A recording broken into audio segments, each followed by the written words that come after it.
If you're looking for intellectual, informed basketball takes and you want to bring in media that knows what they're talking about, look no further than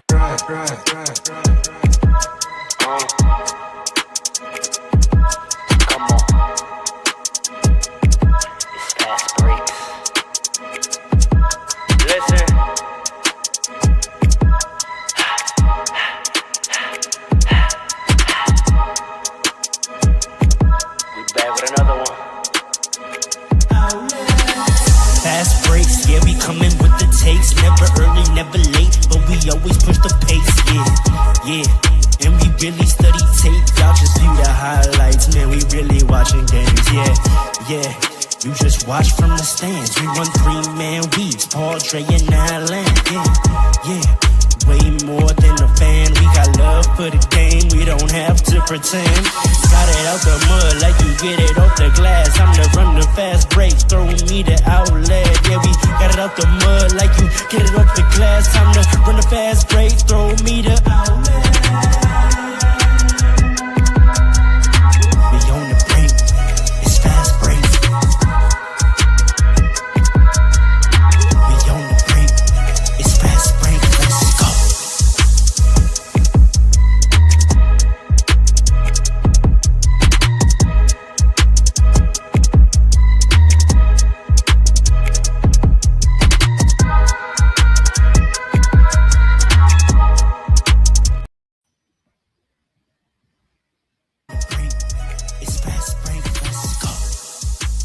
Let's go!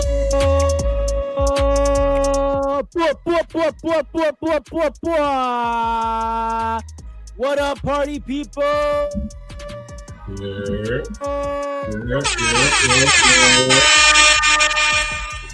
Back again. Thank you for joining us on another fine Saturday afternoon on this audio adventure. I go by the name Rhoda, host with the mostest, and you know...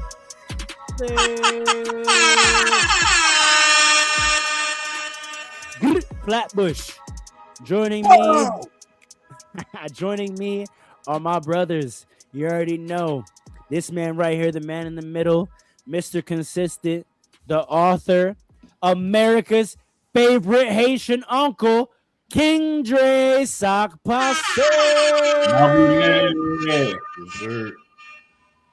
Joining him as well, the sturdy one, the stubborn one, PRR Sports, Mr. 1995, Coach Paul. Go on, big up yourself. I'm back. I did not find Patrick Ewing, so I'm back. Go on, big up yourself. No. I think he was up here. I should have stayed up here. Go on, big up yourself. You got a bar for us this week? I'm tired, man. I'm tired and I'm hungry. Tired and hungry right now, but I'm here. Last and certainly not least, the professional, the architect. We call him Morpheus. Hey, repping Hold on. I'm telling you, Pharaoh, you might have to change his favorite Haitian uncle thing. I'm telling you right. January 1st. The chat will tell us who the favorite Haitian uncle is. That is January 1st. Let's get it. We call him Morpheus.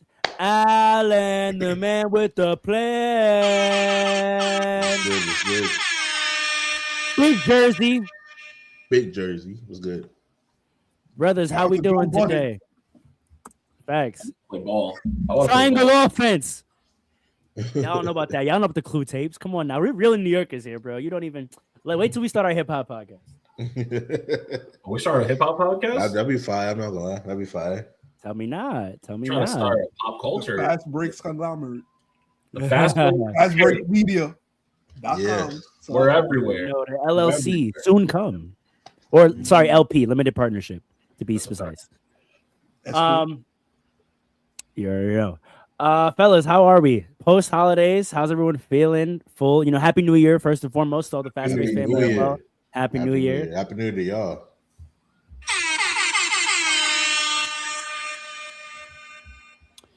All right. You know how we do.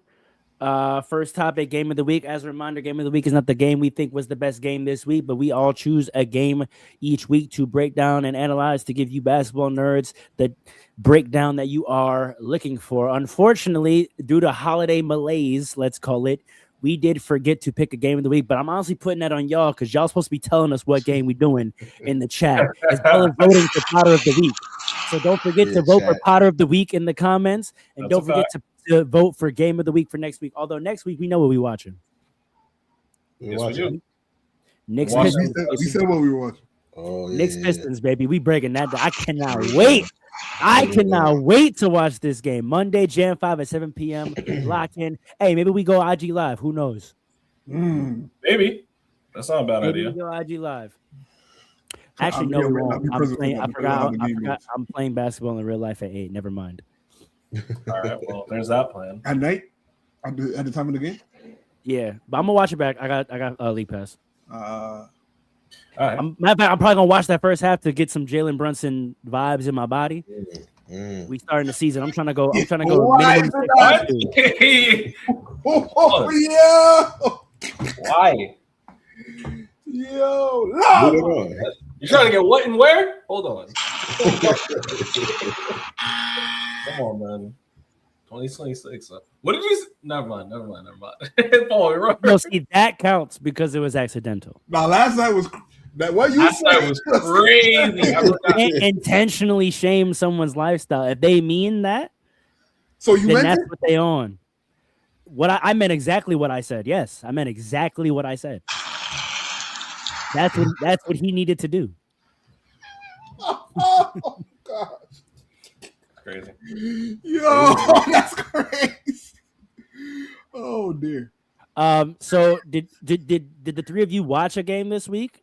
Please lie. Don't tell our audience you didn't watch basketball this week. I watched a lot of games, man. I was watching. Yeah, I games. watched Alright. that this week. Then we'll go round robin like last time for our game of the week segment. Paul, you said you had a game, so you locked in first. Britt, what was your game of the week and break it down for us?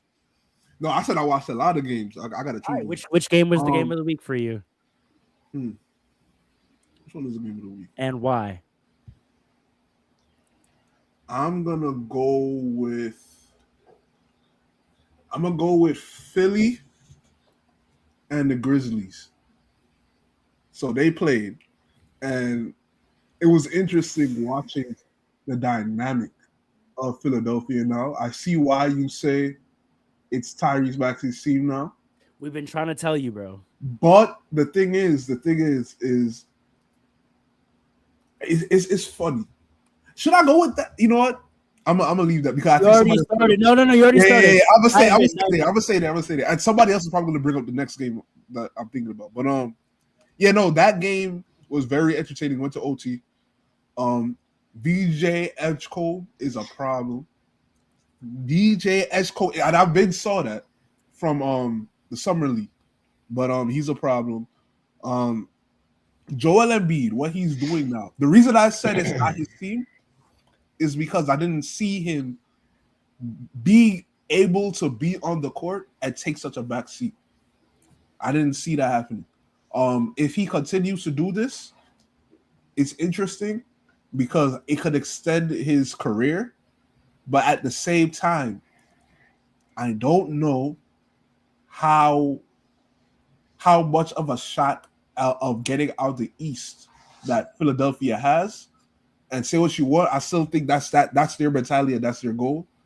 But they're on the right track with Joel Embiid, at least for his extending his career, for getting out the East. Ja is still nice, but it still seems like the league is catching up to him. Is the league catching up to him, or does he now need? Did he take so many big steps early in his career that those steps have caught up to him, and it's time for him to take a step again? I think he hasn't progressed and gotten better from his rookie year. Well, that's what I'm saying. He took. Yeah. I feel like he won most improved because he took a huge leap going into that sophomore year, and so he was ahead of schedule. Remember how we used to have that schedule conversation? Yeah. He was way ahead of schedule. Is he now? Has the schedule now caught up to him to where he's no longer better than he should be, and now needs to take another step? Yes, but it's hard when you always coming back from behind in your career when you got all these issues with suspensions.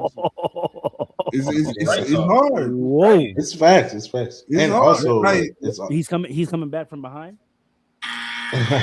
there is nothing more powerful than what you said on the street. So the good try, but no, you gotta hear what this man said now. But no, honestly, the team needs a new look.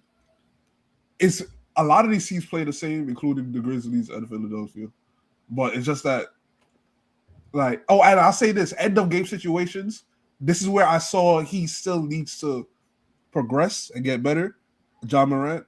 So how did Philly pull it out? What was the what happened on court schematically? Like how did they get the win? What happened on the court is they hit their open. Okay, I'll say this, right? It went to OT, right? I forgot how how Philadelphia tied it up, but it was like they both had big runs, right? It was very evenly matched game.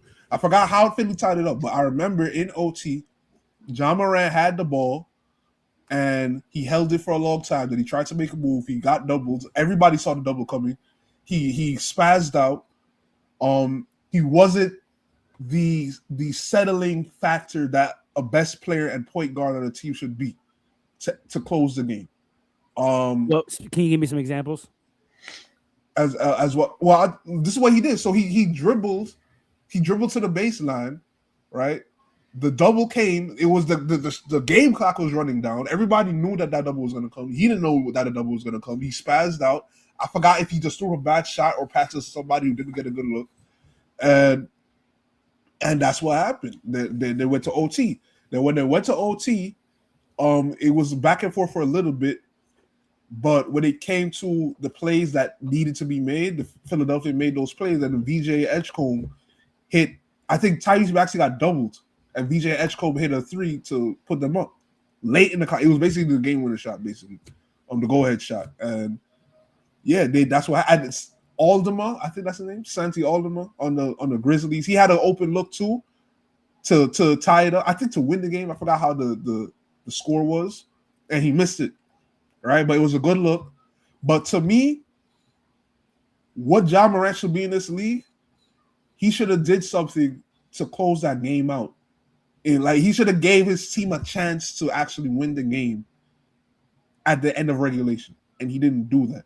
When I saw that, I said, "Thank God for Jalen Brunson," because Jalen Brunson was never going to do what Ja Morant did, and. You know, these are the things that Ja Morant needs to focus on instead of people hating on him and like all the negative branding. And I think he's too focused on all of that, and that's really what's holding him back from progressing his game because his game is still like a young, 3-year player. You understand what I'm saying? So he needs to get his mid-range game up. Like he hits some, but he's not consistent with it. He needs to continue progressing with that. He should be right now at this point in his career. He should be working on a consistent 3-point shot. But he still has so much other things to work on. If Chris Paul retired, would you send him to go work with him the way Biggs go to work with Hakeem? Yes. Does Ja have the personality, the patience, and the patience to take that tough training and criticism from Chris Paul? Maybe he does. Maybe he doesn't. So Sometimes I feel like young players max out like planning their own evolution. Like there's some players that do research and are students of the game and can absolutely blueprint their way for themselves to the best version of themselves. I think other players need to be shown. Do you think Ja is one of the former or the latter, where like, you know, him blueprinting for himself got him to where he was at, which was accelerated, as we acknowledged earlier? But do you think that someone else needs to step into his development now and chart out where he needs to go and what he needs to develop in his game?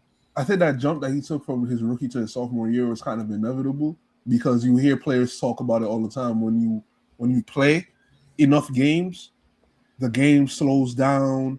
You figure, but the sophomore slump is a thing, also, though. True. That is true. That is true. But at a certain point, though, like the game just when you play enough games, you get used to the NBA game. You understand what I'm saying? And he's so talented that was kind of an inevitable jump. I don't think he planned anything. You know what I mean? Like I think I think so. Go ahead, Alan. It's also that offense is not really so much focused on solely him anymore. Right. It kind of shows to me that, like what you said, Paul, he has really improved in his game. I feel like it's becoming a lot more prominent because you can see like the offense is not just strictly like pick and roll for him, which is why he had kind of like those like issues in the very first part of the season. Like that first month, he kept coming out with like, I don't know, like locker room stuff, like bad quotes and things like that, talking against the coaches. I think all that made it really obvious. Yeah. So, and that resulted in the subsequent trade talks, and it's died down since then. But like, I think all that just ties together with like his lack of improvement in the game. What Paul said about him, like not focusing so much on his game, more so about the outside things. It all shows to me and all that. Well, Alan, do you think they did that because they realized they maxed out the potential of an offense centered around where his game was at?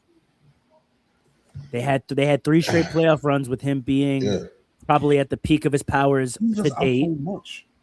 I know, but I'm just saying when he wasn't out, right? Like if we go back 2 years ago to when he wasn't out, they had 3 straight playoff runs with him being at the peak of his powers to date, right? To date, not saying he can't get better, but to date, he was the peak of his powers those 3 years, right? His second, third, and fourth year.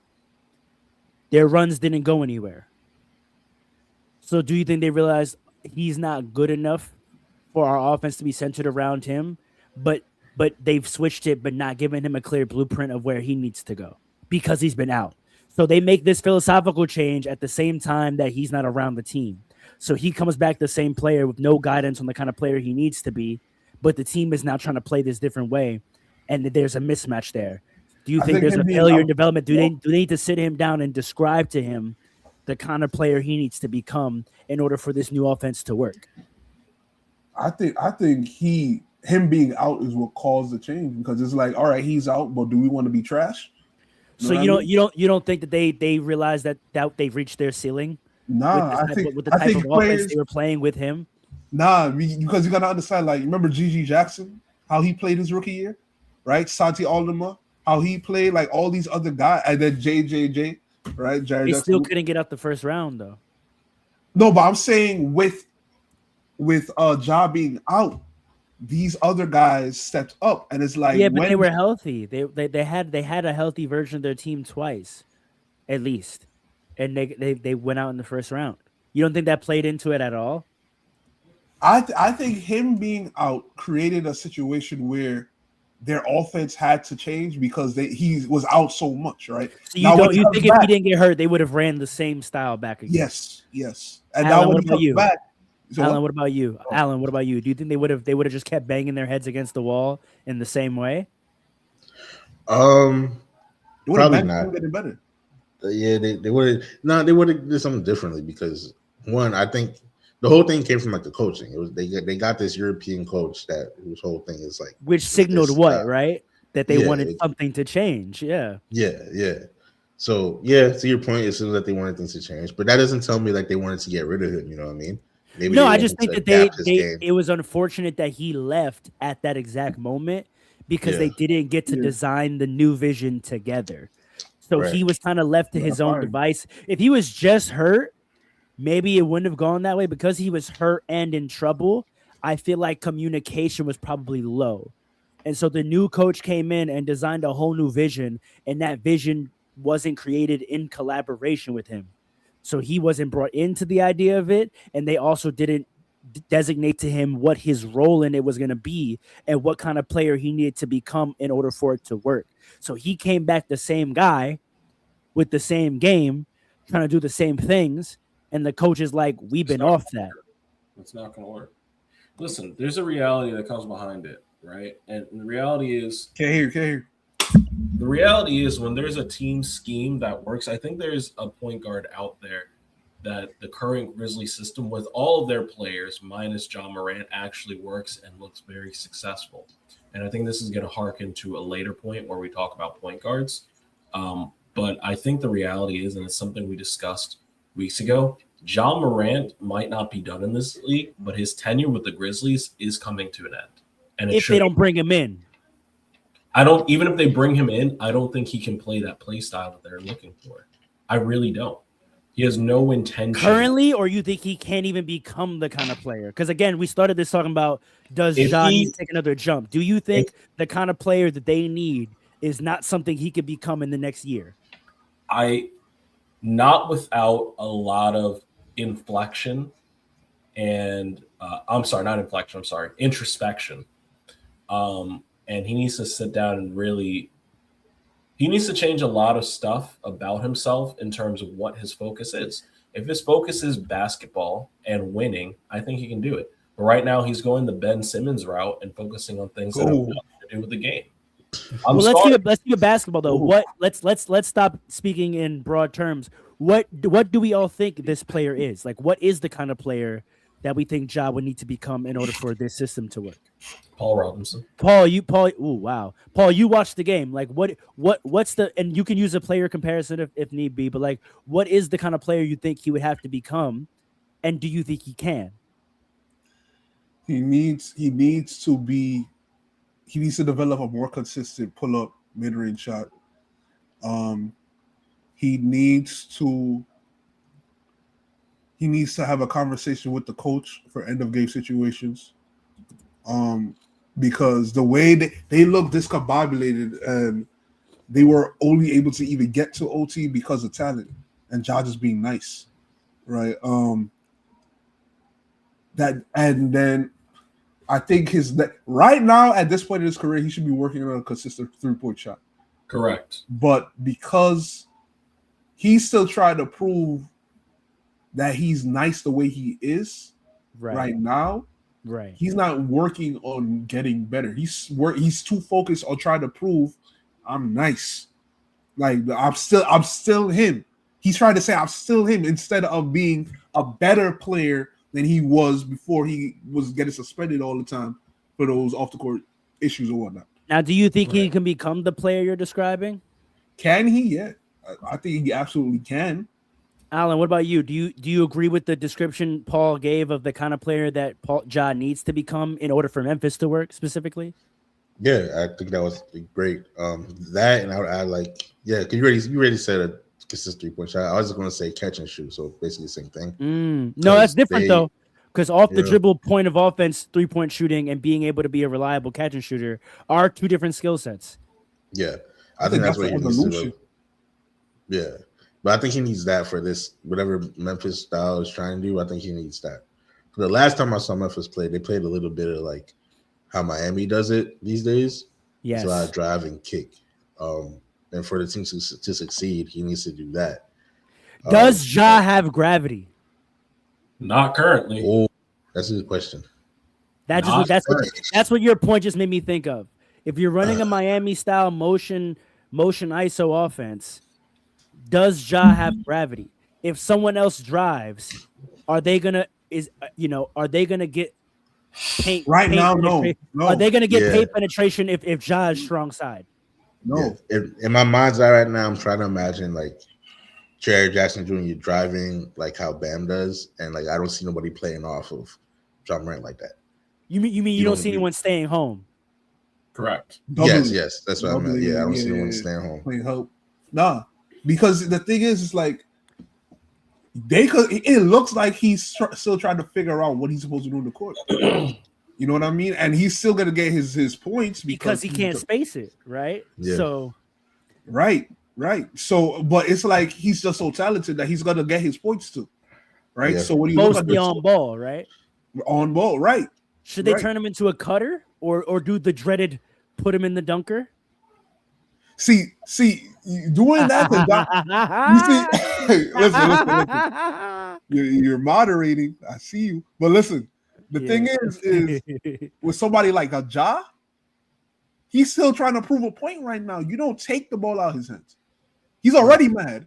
He's already mad at the organization. Right. You know what I mean? So right. Dre, what do you? Oh, sorry. He's between a rock and a hard place, man.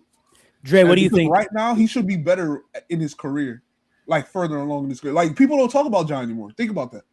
Well, I think to your point, he had 2 years stripped of him. Like he really didn't have those 2 years. So he really stripped is. of him, or did he throw them? However you want to describe it, like they don't matters. exist. They don't. It does, but I'm just saying they don't exist, right? Right. He kind of still is at the 4th year of his progression, technically Right. speaking, right? Dre, what do you think? Do you agree with Dre with Paul and Allen on what the type of player Ja needs to become is? In terms of if he needs to develop a jump shot and get some gravity. Just get some gravity, become both an off the dribble and catch and shoot jumper, get a mid range game. Do you think there's anything missing or something he doesn't need in that, or you think that's basically the kind of player he needs to become? No, I think that's definitely the kind of player he needs to become. I think he needs to. The fact of the matter is the league changed while he was away, right? A little bit.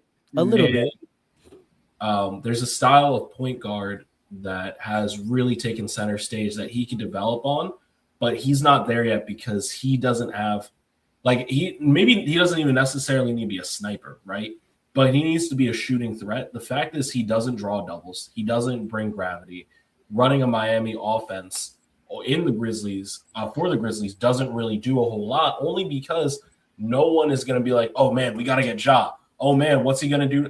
Ja gets the ball, you already know what's going to happen next. He's too, predictable, right? And that's easy. That's the word I was looking for. That's so easy to scheme against. Yes. There you go. So, like I said, it's not. I don't think he lacks ability, right? I think if he decided to put some discipline into learning how to set his feet, and even if it was just starting to hit a dribble pull up, because remember, Russell Westbrook, he couldn't hit a 3-point shot. But he made teams respect him by hitting mid ranges. Yeah. The key for point guards in the modern NBA is teams not to be able to run drop on you. Correct. Right now you can run drop on the Grizzlies all day. Yep. All day. Yep. And it's not going to change anything. So do you think he can become this player, Dre? Final point. I like I said, it's going to take some introspection. I think he can do it. Will he do it is the question. And Paul, do you think that predictability might be the issue with end of game situations? As much as it's discombobulation, is it also a little bit of it's easy to defend what they're going to do because we know exactly what they're going to do, especially if they put the ball in Ja's hands. We know he's going to go to the right wing. We know he's going to do his drop cross and try to get middle. We know it. I mean, how many Ja highlights from the first 3 years of his career look exactly the same? We know exactly what he's going to do at this point. He's been scouted. Yeah, but I still think the bigger issue is he don't know what. I think it's worse this year. Like the way he looks, because they have it. The word is out. The scouting page is iron tight. We know what Ja's doing. Yes and no, because it's on the way he doesn't know how to adjust. You know what I mean? And the part of that is because he hasn't developed enough as a leader on the court. Part of that is him not knowing what everybody else is going to do, what the coach wants him to do, all of that. It's a lot of different issues that make them worse now, I think, than usual. Because what you're saying, that could have applied a few years ago. Where it's like they know what he's going to do. He is at a few years ago, though. I think that's like part of this. Like you said, he basically missed all the last 2 years. So mentally and game-wise, and that's why I think with the adjustments, I think even though it's been 2 years, I think this season is actually the first moment, if at all, he's recognizing that he's been scouted, that he's fully mapped out. It's deeper than that, though, because the team is different. No Dylan Brooks, my guy Dylan Brooks. No Dylan Brooks, no Bane. Right? Yo, Bane, now you have Aldermo, who's a different type of player, right? You have Gigi Jackson, you have all these other young players that they just drafted the last 2-3 years, right? It's a different type of team. So wouldn't that highlight how much the opposing team has you mapped when the primacy of your productivity becomes heightened? So because we don't have these other players and it's more on you, wouldn't that make this the first moment that it becomes crystal clear to him? Oh, these teams have me figured out. 100%. But again, like it's not just that, and we can't leave it there. You got to talk about the fact that the team around him has changed as well. Fair enough. You know what I mean? Fair enough. Well, I think we're all hoping the best for Ja. One hypothetical to wrap this segment up. Do we think if Ja didn't get in trouble, he would have been on that Olympic team, and that might have had influence on his progression? Yes, 100%. 1,000,000%. 100%. I'm not so sure. This is why when God gives you opportunities, it's your job to take advantage of them. I really mean This got deep. I really mean that. Like he had the world. He had the whole world, and he decided to go do some tomfoolery. And next thing you know, he got knocked into a whole other life. He's supposed to be where Ant is right now. Correct. That was the comparison I'm thinking of, because I'm thinking of why wasn't there, again, injuries and everything, but Ja coming back healthy into the season, there was no narrative on like what he got better at. Whereas when Ant came back from the Olympics, Ant was talking about actively all the things he had worked on when he was around those Hall of Famers, and he actively in interviews was talking about what he was changing in his approach to playing the game and what he was looking to do and different adjustments. He was discussing it. We didn't even have to look at it. He told us. Ja doesn't have that. Ja, there's no narrative about what Ja was working on in the summer, or he didn't come out and set any goals about what he was looking to do. And I'm just wondering, like, if he had been able to mirror Ant's experience, if we think that would have been different. But let me say this real quick too before Andre goes again. Ant got his own off the court issues too, but he keeps it basketball. Right. So he's focused on the game. That's where Ja is messed up. He got to get back to the game. Winning cures all. But isn't it, to make it full circle, Ant being around those players, again, like I said, someone else to help Blueprint. He wasn't isolated in whatever town he was spending the summer in, trying to figure out it by himself or not doing it at all, just working out, getting shots up. Ant was around a bunch of players who had blueprints. But they put him on the team either he was smart enough to seek those blueprints, or those guys around him put their hands on his shoulder and said, "Hey, brother, like, here's some blueprints." Ja hasn't had that, and that's why I asked that question at the whole beginning. Like, should he mature enough to reach out, or should we hope that there's a player that puts his hand on his shoulder and says, "Hey, brother, you need some blueprint"? Alan, go ahead. To your point, like, just to further that point just a little bit, like, not to sound like an old head, but and on his team he just might have some that might be the difference. Just OGs on the team. He got Mike Conley when he first had there. He had Cat, who became like his best friend on the team, was a 10-year veteran who was the number one pick. Yeah. Who had Kevin Garnett as an OG. Yes. So I'm not saying Cat is like the super OG, but he has. But it's lineage. It's lineage. Ja Morant don't have that on that team. I can't, like, who's the veteran? They put Derrick Rose on that team, and I thought that was a really smart move. Yes, it did. But we know Derrick Rose is not a reach out guy. You had to ask him. Do we think Ja ever tried to tap in with D Rose? No. He may not have. And D Rose wasn't there for that long either, so maybe he just a year is enough time though. A year is all it took for Shea. Maybe not for Ja. A year. Wait, no. Great point, Dre. A year is all it took for Shea. 1 year with CP. Oh yeah. 1 year with CP. Change the. But that's the difference. That's how I just said. Ja got knocked into another life. Shea transitioned himself into another life. Anthony Edwards transitioned himself into another life. On court, at least. I'm sorry. On court, at least. Right.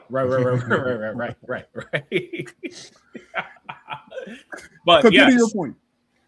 My point is, when you are given that opportunity, and it's part of recognition, it's introspection, it's realizing I'm not where I need to go, but I've been around the guys that know where they're going or have gone there, and I want to get there. Okay. And I think my point is, I don't think he's been around the guys, and I think correct. I don't know if that's necessarily true, only because he's been around Derrick Rose. Yes, there's not a lot of guys that have gone around the league or anything, or that have, a lot of those winners have gone to have been on the Grizzlies during his tenure. But there's such thing as Grizzlies alumni. Reach out to somebody, call somebody, do something. You know what I'm saying? I don't. Zach Randolph over there.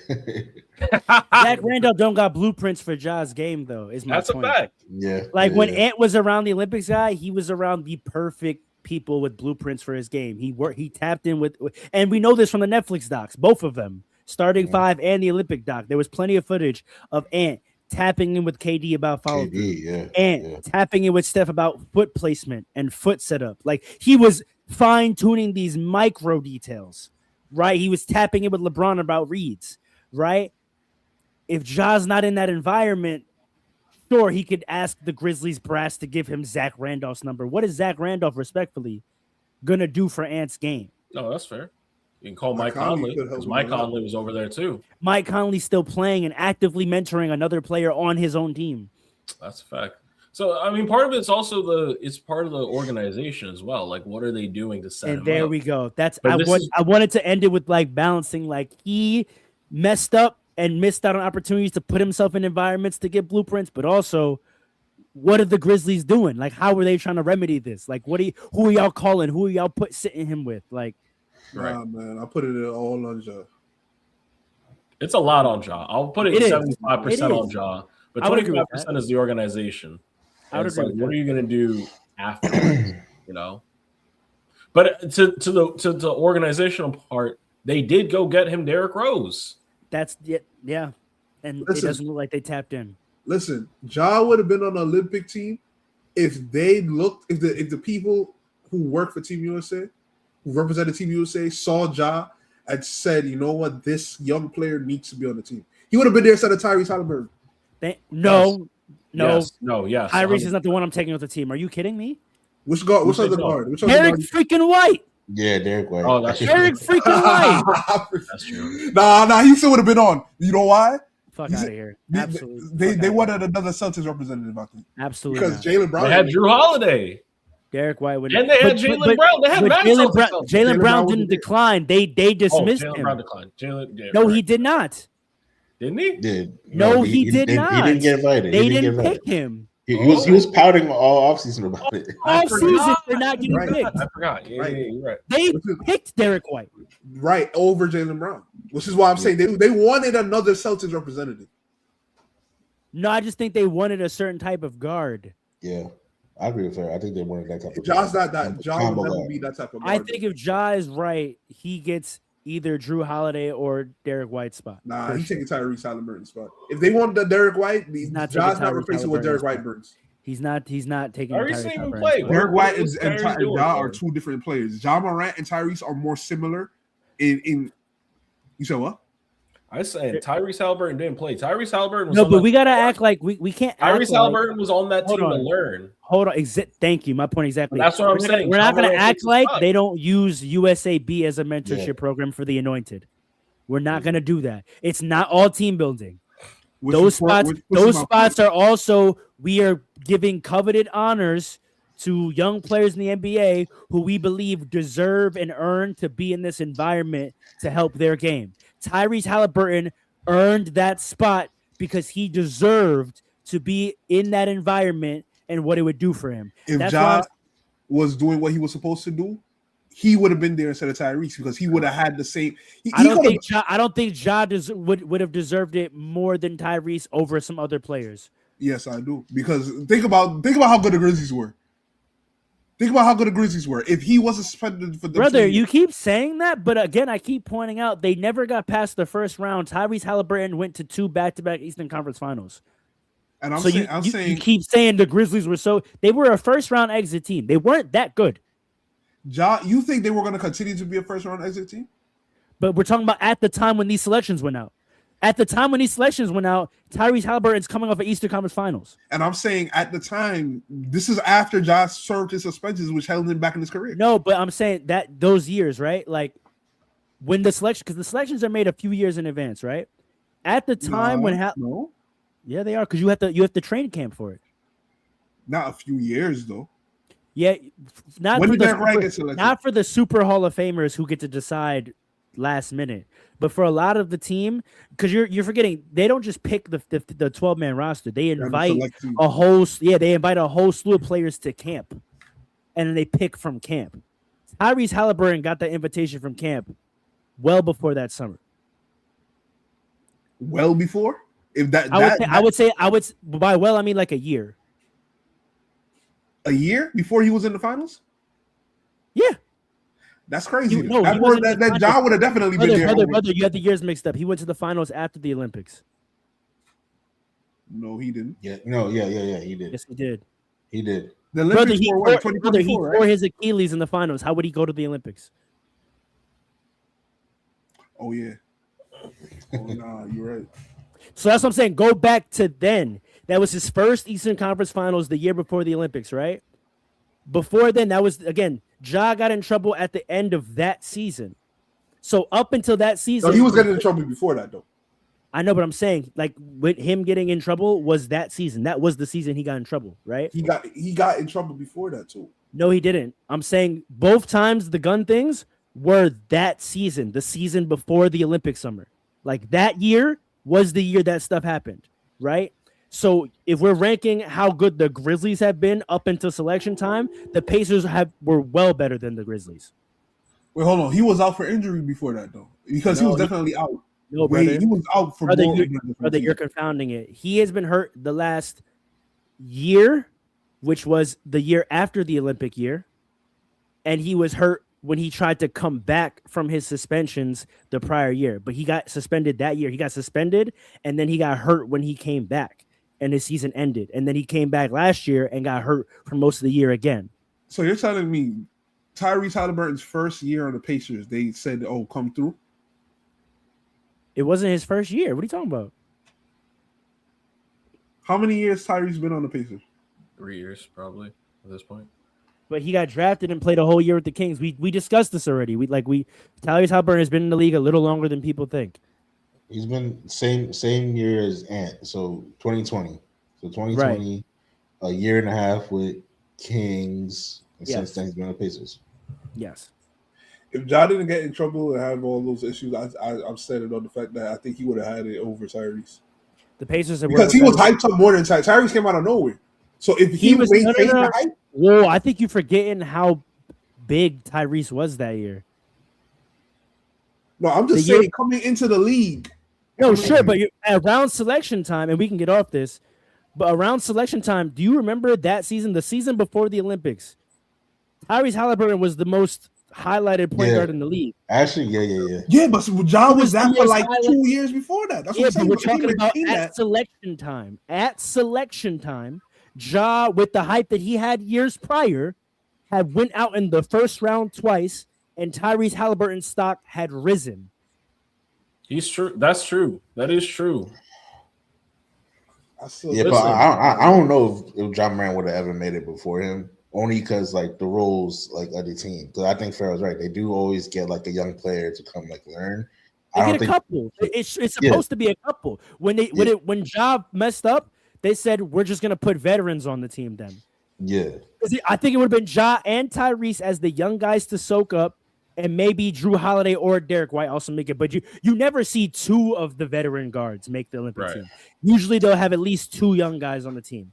And when Ja messed it up, they were like, we'll just do Tyrese and put another veteran and call it a day. It probably would have been Drew Holiday because I feel like.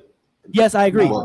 Yeah, I agree. I know. Derek Wright was an injury replacement. That was Kawhi's spot. Fact. Yeah, so I think it would have been Drew Holiday if Drew Holiday wasn't injury replacement himself. No, he wasn't. I love Drew Holiday for the defense alone. Drew Holiday, I think, was a team building move because he played a lot. You're right. He played a lot. I think Derek White was a veteran ad because we didn't have another young player to put there. Yeah. Period. Weird. Should have been Jalen Brunson, but well, all right. Well, he played on FIBA. He played on FIBA the summer prior, and like we lost. I know. so like, you feel me? Like they were only gonna take but so many people from that team.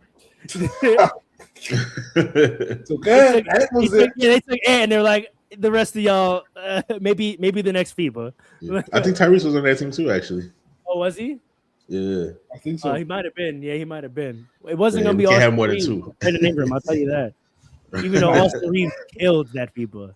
He did. Absolutely killed. All right, good segment, fellas. It's time for rapid fire. Okay. All right, go ahead. My fault. It's time for rapid fire takes. You know what it is. I put the timer up, and we go 60 seconds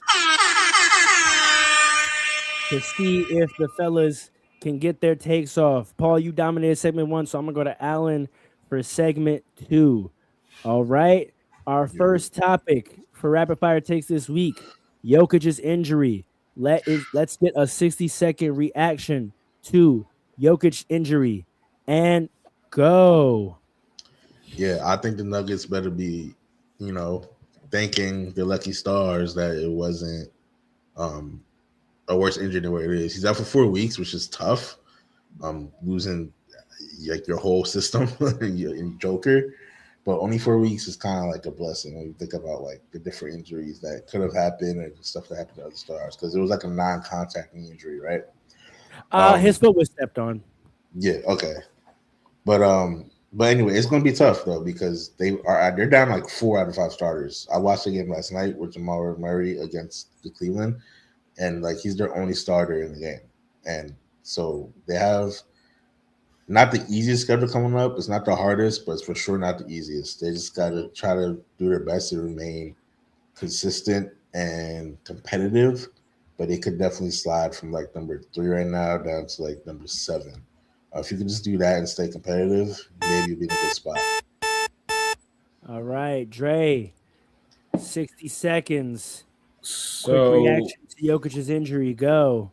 So, and I'm sure Alan easily could have brought this up and he didn't. I think one of the biggest things that we consider, and I don't know how much Jokic is going to care about this, but obviously this puts him out of consideration for the award chase. Potentially.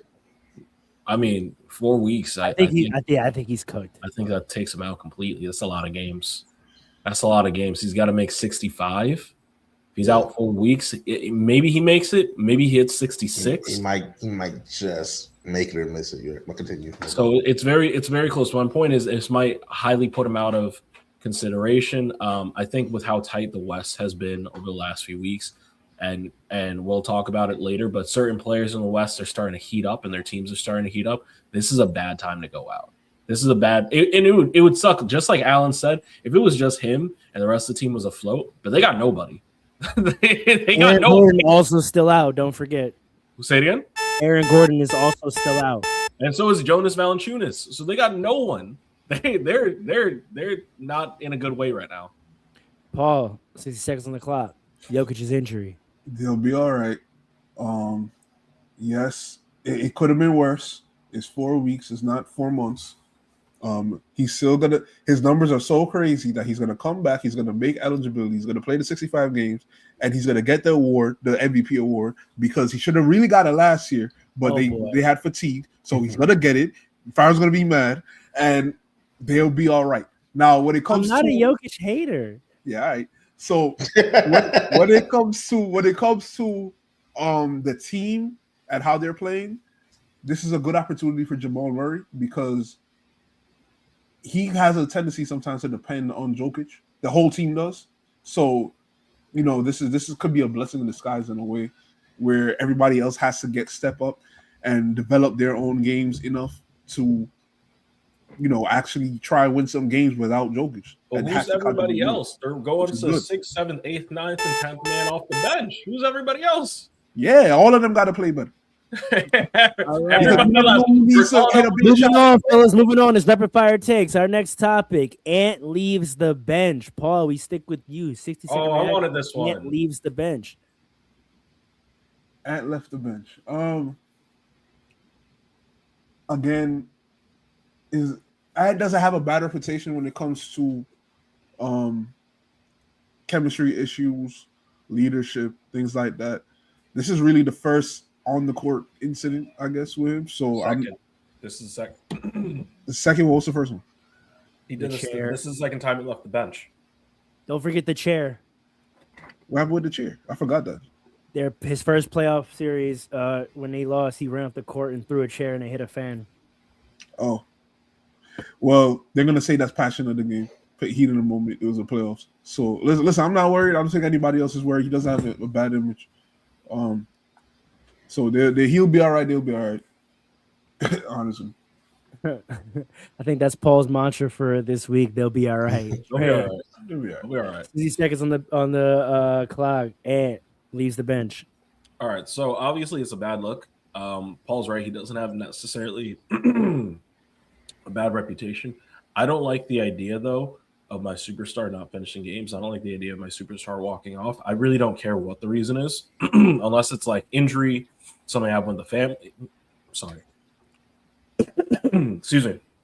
Something happened with the family. He had to go. But just because you're losing and you're getting pulled, that's not a bad reason. You got to send a message when you're the leader of the team. I think it's a bad look for him to not stay out there, root on his guys. For the reasons Paul said, also for the Nuggets, like you got to see some of those guys, even if it's garbage minutes, get some minutes and see how they develop. So just be out there just to be a present face. But I don't want to see more of it. I'll tell you that. And this might be early signals of something that's going to come later, which is Ant secretly has not been the happiest with the team. And this might be signaling his frustration. It's not so secret. Right. All right. Round us out. Allen, 60 seconds on the clock. Ant leaves the bench. I think this isn't like the biggest of deals because to me, Ant has showed one, his ability as a leader already, and two, his ability to be coached. I think him and Chris Finch have a good enough relationship that this isn't going to cause some type of friction. Do you like to see it? No. But on the flip side, like I like when my star players have emotion. I like when my star players get frustrated enough to that point that they losing that to that point that they leave or something like that. If it happens another time, that's one thing. But seems to be like one-off issue. Again, him and Chris Finch has a relationship. Chris Finch called him out in the media. I don't think this is a bigger issue. I don't think this is a sign of a bigger issue. I just think Ant he has high expectations of himself and the team, and this is just frustration seeping up out of that. If I see other things, then I would start to be worried. But right now, it is what it is. Just don't do it again. Right at the buzzer. Boys are informed this week. Okay, next topic. We're staying with you, Allen. Russ becomes yes, right at the buzzer. Hold the follow through. Hold on, wait a second. How is this a Russ take and I'm not the first option? All right, fine. Dre. Oh, brother. Rapid fire takes. Russ becomes the leading point guard scorer. You only get 60 seconds, and I will mute you. Okay. Go. Russ is the third best point guard in the NBA, in NBA history. Let me tell you that right now, right? I don't know how much more this man has to do. But the fact is, he's on a bum team right now. He's their best player again, and he's just doing crazy things. I don't even remember what year this is for him. Like, it's I think he's in year 16 or something like that. But he keeps exceeding expectations. He's been outplaying this terrible rep that the Lakers gave him for years. And honestly, he's getting to a point where it's almost ridiculous to the fact that this man is still hitting statistical oddities, and people are like, yeah, but Westbrook. This is it's an anomaly to me. It's an anomaly. He's one of the greatest point guards. I'm sorry. He is the third greatest point guard ever. He's one of the greatest players we've ever seen. And every time I see something positive happen for Russ, I just want to shout it from the rooftops because of all the negative energy he gets and all the negative treatment. Lakers did nothing to him. He did to himself. No. All right, I'm not hearing anything else. Go. Listen, Russell Westbrook is a Hall of Famer. He's one of the greatest players and point guards ever played this game. We knew this before this stat. Now that he has this stat, nothing changed. Russell Westbrook is showing that he's still good enough to be critiqued. He's not washed enough to be above critique like other players who are playing 15, 16, 17, 20 years, right? 22 years. So I didn't say that. So the thing is, because of that, we still critique him. We still wonder how he could still contribute to winning. We still critique his game. And that's why he still gets called Westbrook.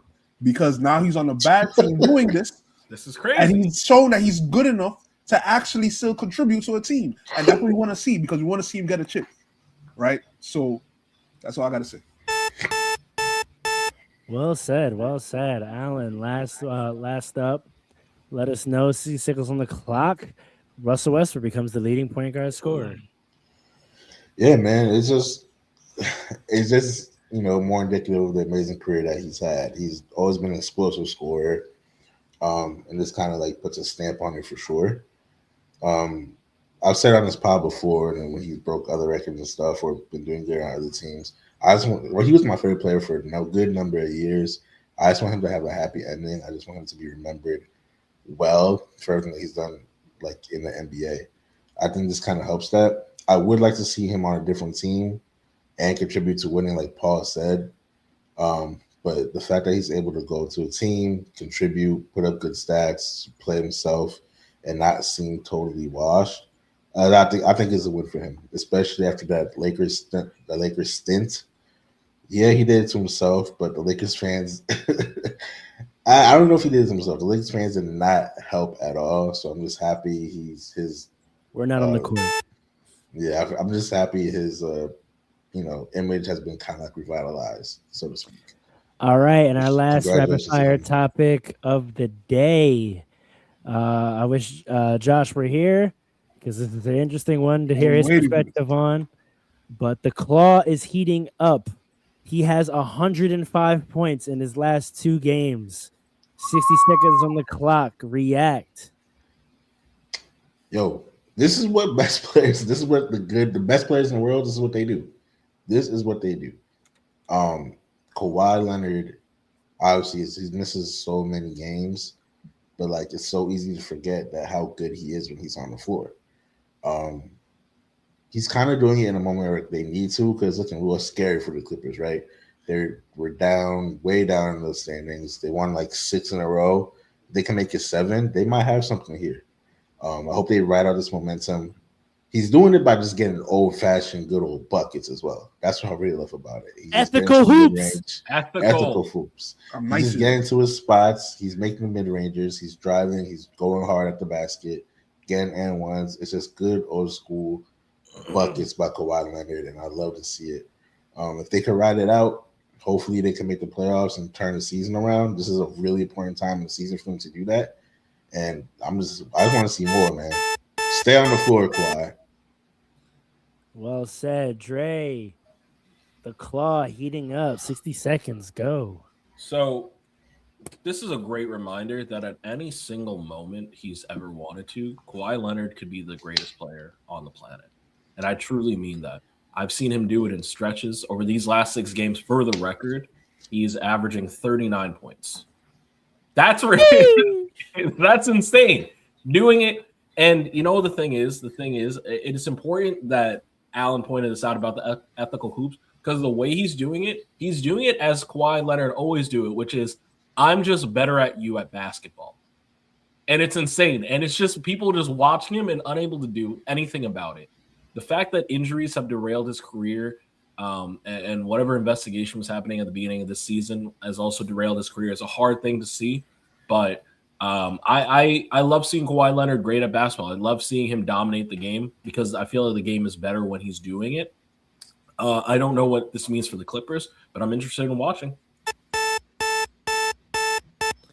Boys are in rare form with the timeliness this week. And to round out the entire rapid fire take segment, the stubborn one. Paul, get your hate off. 60 seconds. I'm not hating. If I was a Clippers fan, I would be hating, though. Because Clippers fans hate Kawhi. And I keep telling certain Clippers fans to calm down. Because when he's on the court, and when I say this, he's never on the court, I don't care about the regular season. Blah. Listen, the Clippers are good. I was going to choose this game. What? Listen. I was going to choose this game. I was going to choose this okay. Game. What did he say? Hold on, you're taking up my time. Hold on, I'm reclaiming my time. Listen. I watched this full game. James Harden looked like he was about to get 50 himself against the Pistons in the first quarter. And then Kawhi came in and was like, nah. And then they tried to take a step back. Kawhi Leonard, if he is healthy, the Clippers are a problem. They have a good roster. They are a problem. So watch out for the Clippers if Kawhi stays on the court. That's a big if. But if he does, we shall see. Clippers fans, be grateful for Kawhi to an extent.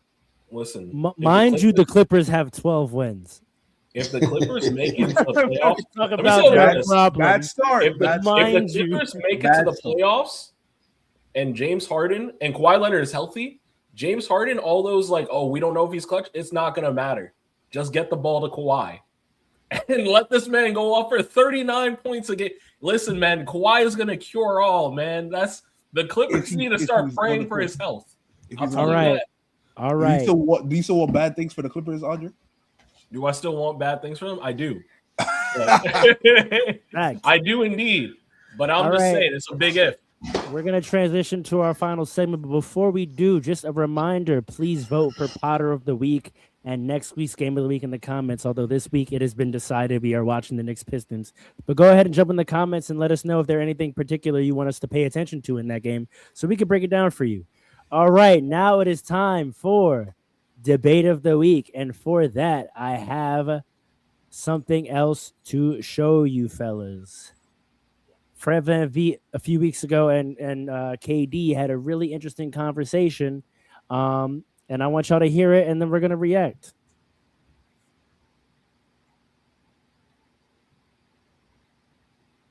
On guard. What do you mean by that? I clarified this. I said, you got to be somebody who can get you a basket and be able to guard. That part. Set up guards. If you're just coming down the court and not creating no advantages, not knocking down no shots, just coming up trying to make a pass. I'm not saying you can't play at all, but you got to go get you a basket out here nowadays. Yeah, for sure. All this positionless basketball shit, and motherfuckers can't shoot, and motherfuckers can't run a set and get the ball, get you into your offense. There's no thought to the game. There's no change of pace. There's no setup. There's no transition between the coach and the floor to get KD the ball. Because I don't give a fuck how good you is. You still need somebody to get you the ball. Yeah. But I don't need you to get me the ball. It's cool when you do, but I need you to go be aggressive so you can loosen up the rest of this defense for me, though. Because I can go get one on my own. As great as you are, it's still my job to put you in the places that you are still, that gives our team the best advantage. Because you can do everything. And exactly. And me as a player, my job is to assist you.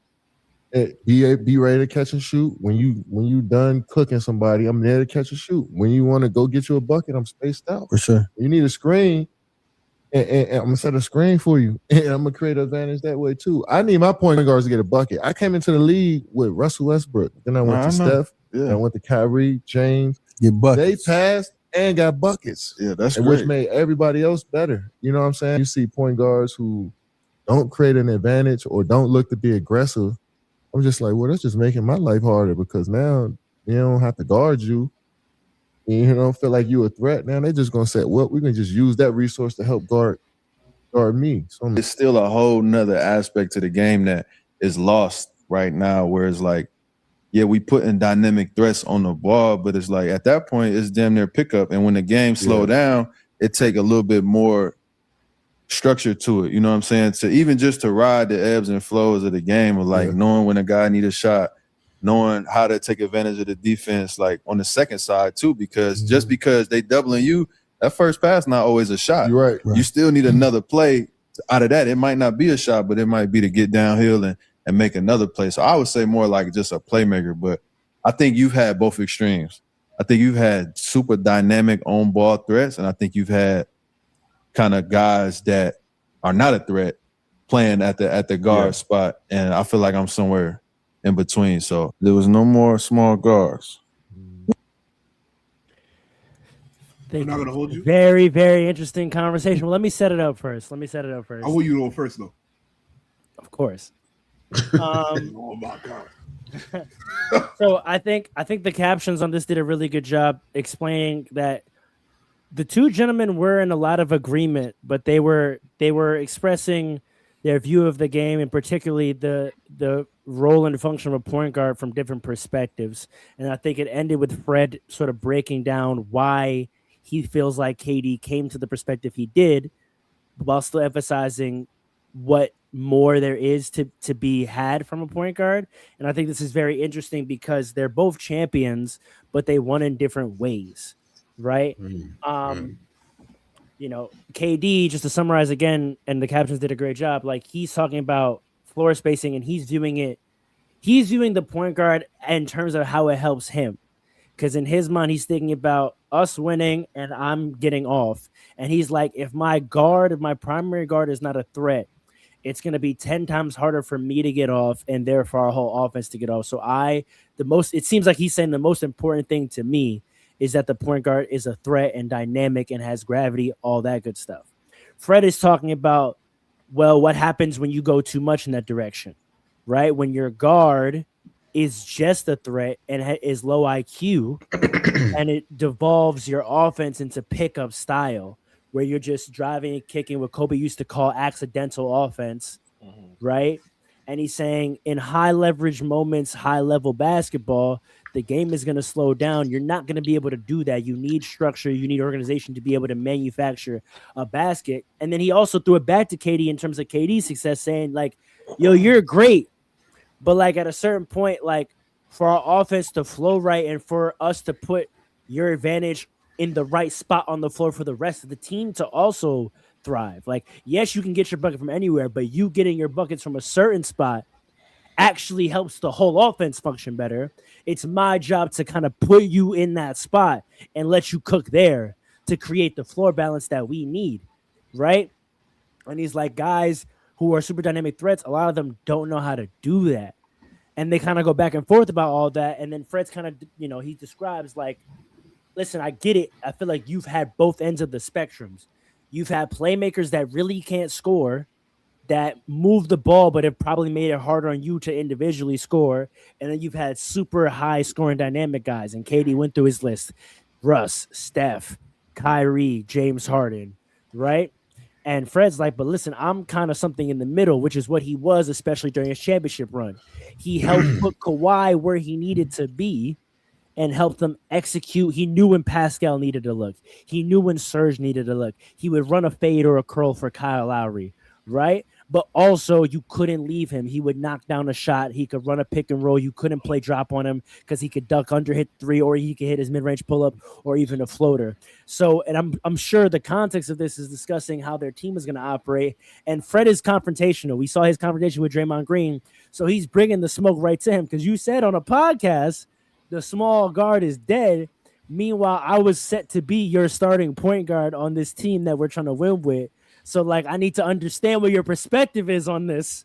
And Fred is almost selling himself like, hey, yes. I don't think you've ever had a point guard like me that can do both. But he's kind of saying, I'm going to need you to buy into that for it to work. And, like, you thinking that I'm at a disadvantage because I'm small and you thinking the solution to that is just me being able to score, that's not actually what I could bring to the table for you. I'm going to do something that maybe no point guard has ever done for you, in which is I'm going to make it easier for you intentionally, not by accident, not just by being nice, but I'm actually going to organize our whole team to get you easy buckets because that's going to help the whole team get easy buckets.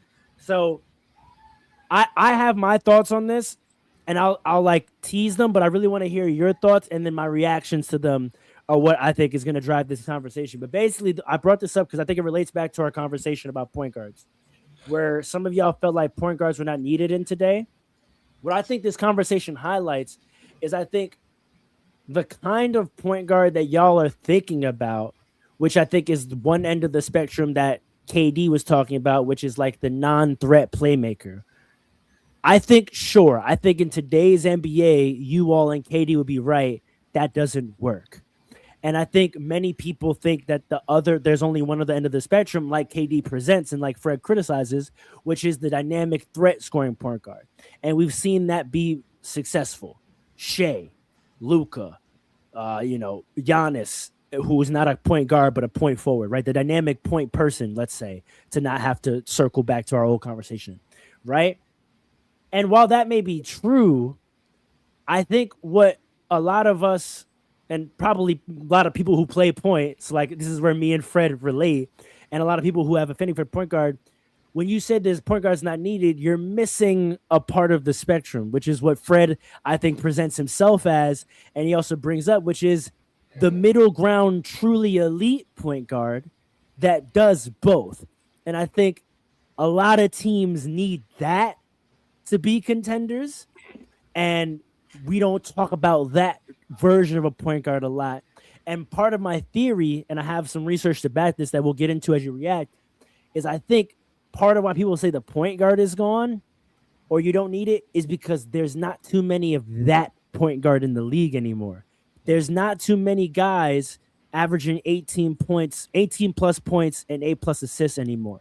There's a lot of point guards averaging over 20, and there's a couple guards / forwards that get you 6 to 9 assists, but there's not a ton doing both. Now, historically, there's not been a ton ever that do both. Specifically, if I raise it to 20 and 10, there's only about 8 players in NBA history who've ever averaged 20 and 10 on the season. So I'm not being ridiculous. Like, I'm not saying that this is a kind of guard that was super prevalent, but if you lower the threshold to about 18 and 8, my research shows that between 2010 through about 2016, 17, 18, there was always 3 to 4 guards in the league who were the top point guards who averaged 18 plus points and 8+ assists. And that used to be what made you the best point guards in the league.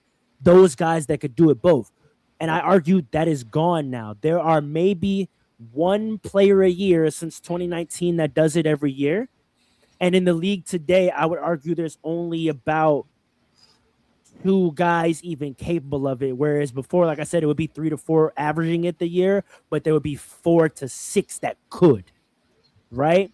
And I'm just going to give you all some names. And if you want me to really pull up the years and the stats, I can, but I could just give you all some names in the past era. The guys capable of / did it every other year or so, kind of traded it off.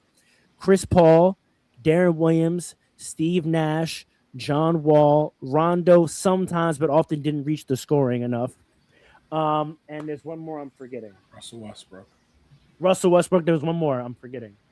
And towards the end of like 2013-14, James Harden joined that mix, but there's another one of the old guard that I'm forgetting. Darren Williams. I said him.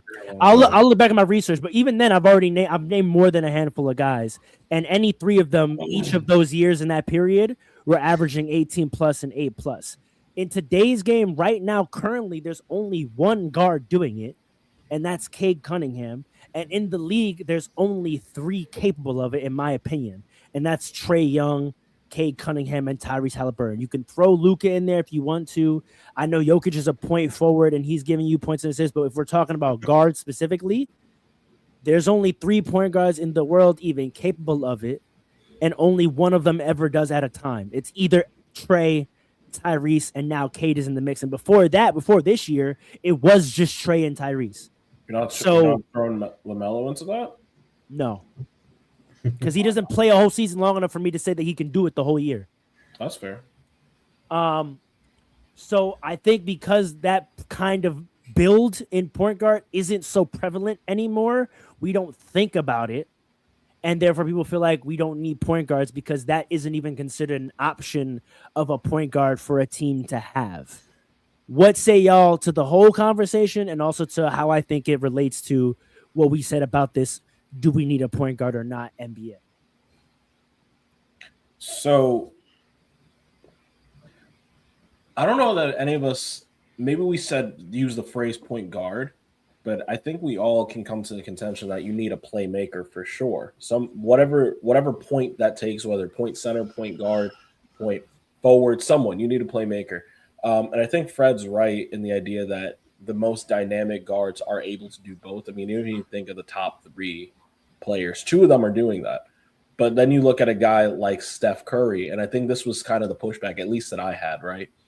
That you can still, how do I put this? It's an offset when you have a dynamic guard. Let me take it back. The reason why it didn't work with Kevin Durant necessarily on like a team with the Nets or something like that is because there was no other prolific playmaker on the team that was healthy. James Harden was never actually healthy at the time, right? So when he wasn't in, there was nobody really facilitating. So Kyrie gets taken out of that conversation. Steph Curry, on the other hand, if Steph Curry wasn't getting 10 assists, that's okay because Draymond would get 8, 9, 10, maybe, right? So there's still somebody there where the position of whoever the point is being bifurcated, right? Where you're getting a guy like maybe a Jalen Brunson that's getting 29 and 7. And then you have other guys coming off the bench like Deuce who's going to get you 4, Tyler Kolek who's going to get you 5, right? The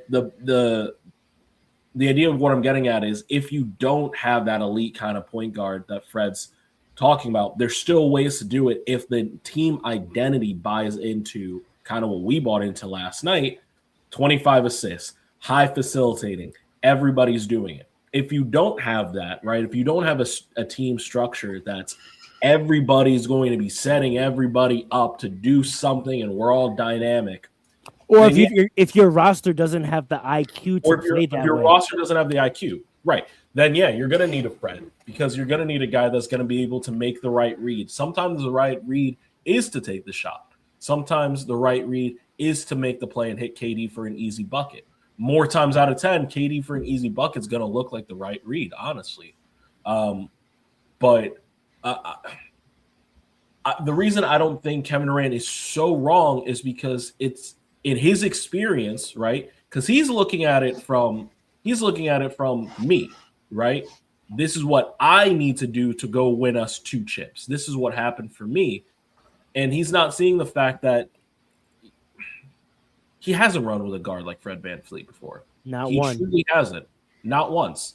The closest he had to Russell Westbrook, but even Russell Westbrook, when they were running together, wasn't in his facilitating bag until after KD left. That's when all the triple doubles really started becoming very, very frequent. To the greater basketball sense, right? It suffices to say the 3 guys that you said today are doing it in this league that are 20-10 guys.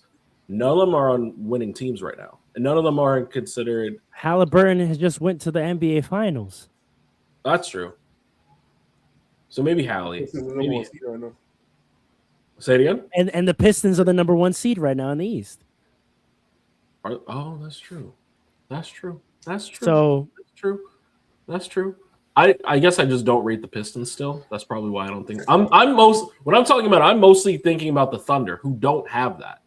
Right? What they have instead is a team that's the latter of what I was speaking of. Well, they almost got beat by it potentially if that guard doesn't go down, which I think is why it's so interesting. Going back to this war concept we keep talking about, that's another sub war of lead guard style. Tyrese is like the last bastion, at least at that time, till Cade's ascension, of like that point guard versus this new dynamic scoring threat point guard, and that shit went 7 games of those 2 styles of lead guard. Right. You know, so I mean, I think it's an interesting back and forth. No, for sure. I don't know where it leaves us in this league, really. I mean, I can tell you this, and this is why the Knicks Pistons are going to be so interesting, because that's going to be the main and attraction. That was one of my main criticisms of the Knicks in the playoffs last year. Yeah, but the problem with the Knicks, they're almost 2 different teams right now because of the coaching. No, I know, but like I part of my, again, I love Jalen Brunson. I model a lot of my modern game after him.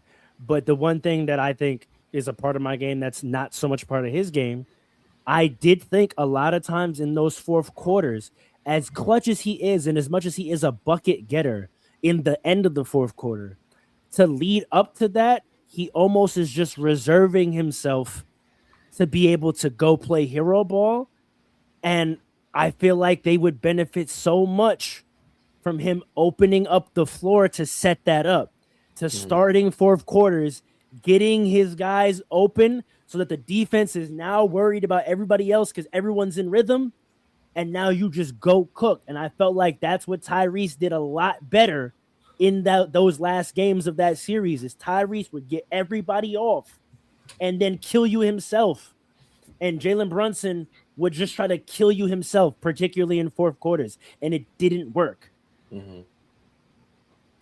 I don't know.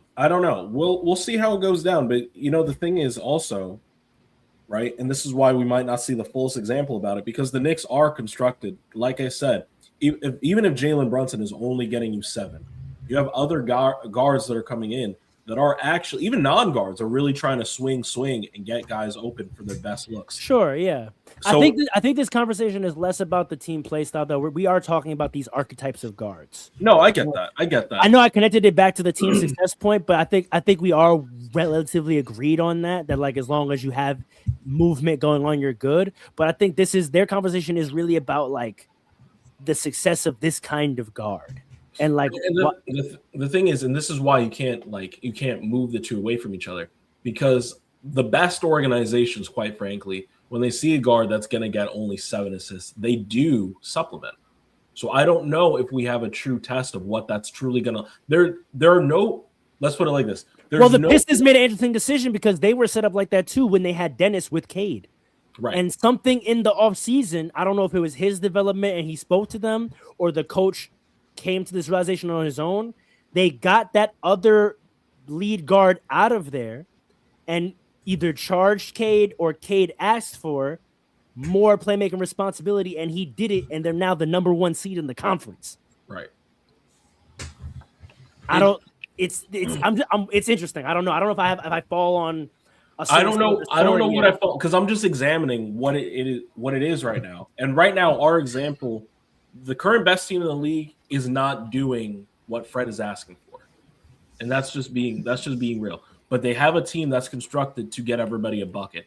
So I don't know what matters more, honestly. I want to just highlight another thing you said that I think adds color to this conversation and turn it over to the rest of y'all. Again, this is open forum, y'all, so just jump in.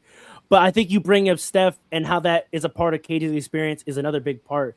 Because I think, again, to keep this war concept going, I think Steph is what moved the NBA. Like, everyone credits Steph for moving to high three-point volume offense. But I think also Steph was a signal to the NBA that the dynamic scoring threat point guard end of the spectrum could win.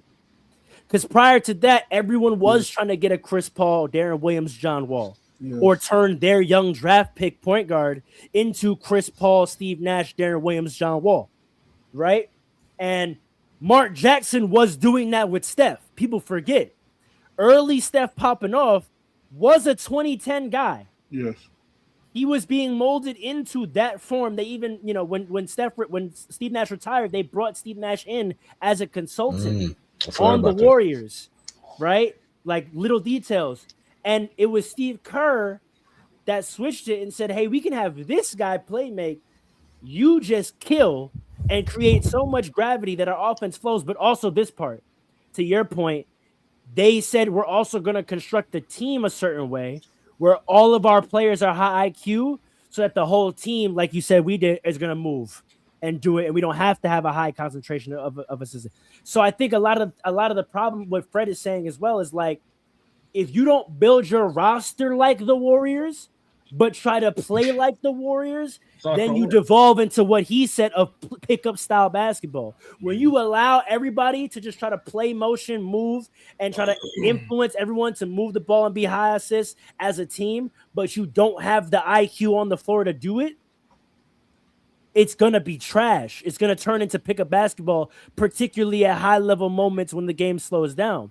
Right. So that's why maybe for these other teams that don't have that kind of talent, which the new CBA is kind of making more the case, you need the 2010 guy. The Thunder, you said, are the best team, but what do you always argue? The Thunder have a lot of IQ and talent on their team, don't they?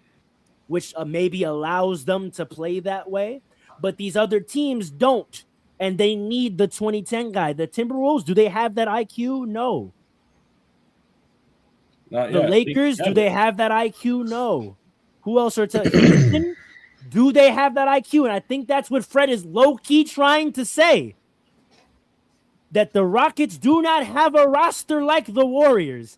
If you let these young boys, KD, we the vets, if you let these young boys play free, in high leverage moments, we are going to get cooked. I just saw it when we played the Warriors last year in the playoffs, and we had no structure, and we had no organization in high leverage moments, and the Warriors cooked us. We need structure. We need me to do my thing. I just needed a weapon like you. Y'all, jump in here. Me and Dre are saying a lot to chew on right now. For me, it makes a lot of sense in my mind why KD has this specific perspective. Essentially, I think Fred's point at the end of the day is like you need that point guard at certain moments. It's become like situational. Even if the team doesn't have that point guard who's a starter, you still need a playmaker, someone who's gonna get your ball in the right spots for certain moments. Because he talked about when the game slows down, et cetera, et cetera. and he's right. In Katie's situation, he doesn't ever really need. That's a luxury to him. He doesn't need that because like he's so good at the game of basketball. So Is that true though? Yeah, I think so. Or does personally. he just believe that because that's the life he's lived? Well, I think he's so good that I do think he does not need that. I think personally he's one of the few guys, he's in rare air, who doesn't need that. It's a luxury and it makes the game extremely easier for him, which is what you need. You need the game to become easier for him. So I don't think he actually needs that. But that's not true of everyone in the league. Just like you said, it really depends. But you know what I think about Allen? Because I want to stay with this point that you brought up very well. What was the eventual ideological breakdown between KD and the Warriors? Was it an ideological breakdown? 100%. Yeah. What do you think it was? 100%. Meant perspective on basketball and how to play offense. It was a tension that existed the whole time. Steve Kerr was very transparent about it that first season about how like he kind of politely said KD has some habits we have to get him out of. And him and Draymond kind of always had this tension where Draymond was like, listen, brother, like, we get it. Your mentality, your perspective is I got to kill. We have you don't have to play like that on this team. We move the ball and get energy and use gravity and create great shots. We don't rely on just you being able to take advantage of your matchup, especially in our high leverage moments. And our high leverage moments is when we actually double down on our structure. And that they had issues like that all the time going back to season 1. The one we remember is versus the Clippers. We remember that one, but they had that argument on national television games several times. Meanwhile, Steve Kerr was in the timeouts talking to Kevin Durant, giving him Michael Jordan stories. This is what Michael Jordan did in this situation. This is what I want. He was trying to politely do it. Like he was trying to teach him in the politest way possible. My son came over there and said, you know what Michael Jordan did? Yep. Pass to me. He told me, he empowered me. He told me it's going to come to me on this play. And I didn't believe him. I was like, who am I? And then lo and behold, he drove and then he passed to me. And you know what that did for our team? And you know what KD did the whole time? Looked this way and went, you know, I got you. So KD, because of the way he is, and this is why I always say the way you are basketball raised in the league, it matters a lot. It does. It matters a lot. And I feel like KD, and I even felt this way watching the Starting Five doc. And I was even saying this to my wife because she was interested and she was watching it. She was like, I kind of like this KD personality. And I was like, I do as a human. I kind of like his off-kilter, like pure sort of vibe. But when he applies it to basketball, the egalitarianness in responsibility, I disagree with. And then it's contradicted because you're egalitarian when it comes to accountability and responsibility, but then you totally believe in solo killing and isolation in the end of games, and you totally believe. He said verbatim, he was like, he doesn't believe in that whole defense wins championship things. He's like, if we can't score, we're not going to win. And I was like, I understand why you think that, but also you're a scorer. And like, do you think about basketball in any other prism than your own game? Like, and from this conversation, it's clear to me that I don't think he does. I don't think he approaches basketball with a universalist perspective. I think he only sees it through the prism of his own game. I think that's why he went to the Warriors, because he was like, I like the way they play for the way that it's going to allow me to play. And then when they said, hey, brother, we're not just going to do what we do and then let you do whatever. Like, you have to also play this way. He was like, but I give buckets. To me, how do I say this? To me, because I think you're right. I think he does see it like that. How do I put this? It's not just so much he sees it in like a scoring way, or like it is like kind of like egalitarian in a sense, but it's like the way the game is played now, it's not so much like there's so many, like each position had their own like responsibilities. It's kind of evolved into like where like players on the court have roles, right? Like when Brad Stevens went from coach to GM, he had a quote that always stuck out with me. He said, the game is not like there's no positions anymore in the game. Now there's just like three things you need. You need ball handlers, you need wings, and you need bigs. To me, that kind of took away from like the responsibilities that each position has, and now everyone has their own specific role. You see often like Ant Edwards is a ball handler for Minnesota. Like, he's not their point guard. They desperately need a 2010 guy. Right. Like, He's not their point guard. Josh Hart kind of low key sometimes plays like a big because he's asked to be out there and rebound. Josh Hart is the smallest big in the league. That's all I'm gonna say. Right. You know what I mean? Like, to me, and so when I'm thinking about what KD said, that's why he feels that way, because now everyone has been kind of like regulated to these roles and not responsibilities. It's not one man's responsibility to set up people like Fred VanVleet was talking about. And just to further the point, you kind of don't need that in NBA, because in the same like episode, I guess it's Fred VanVleet's podcast, in the same episode, like before they got at some point, they were also talking about how the NBA, there's not like a lot of like diversity in offense. Teams are not like running plays.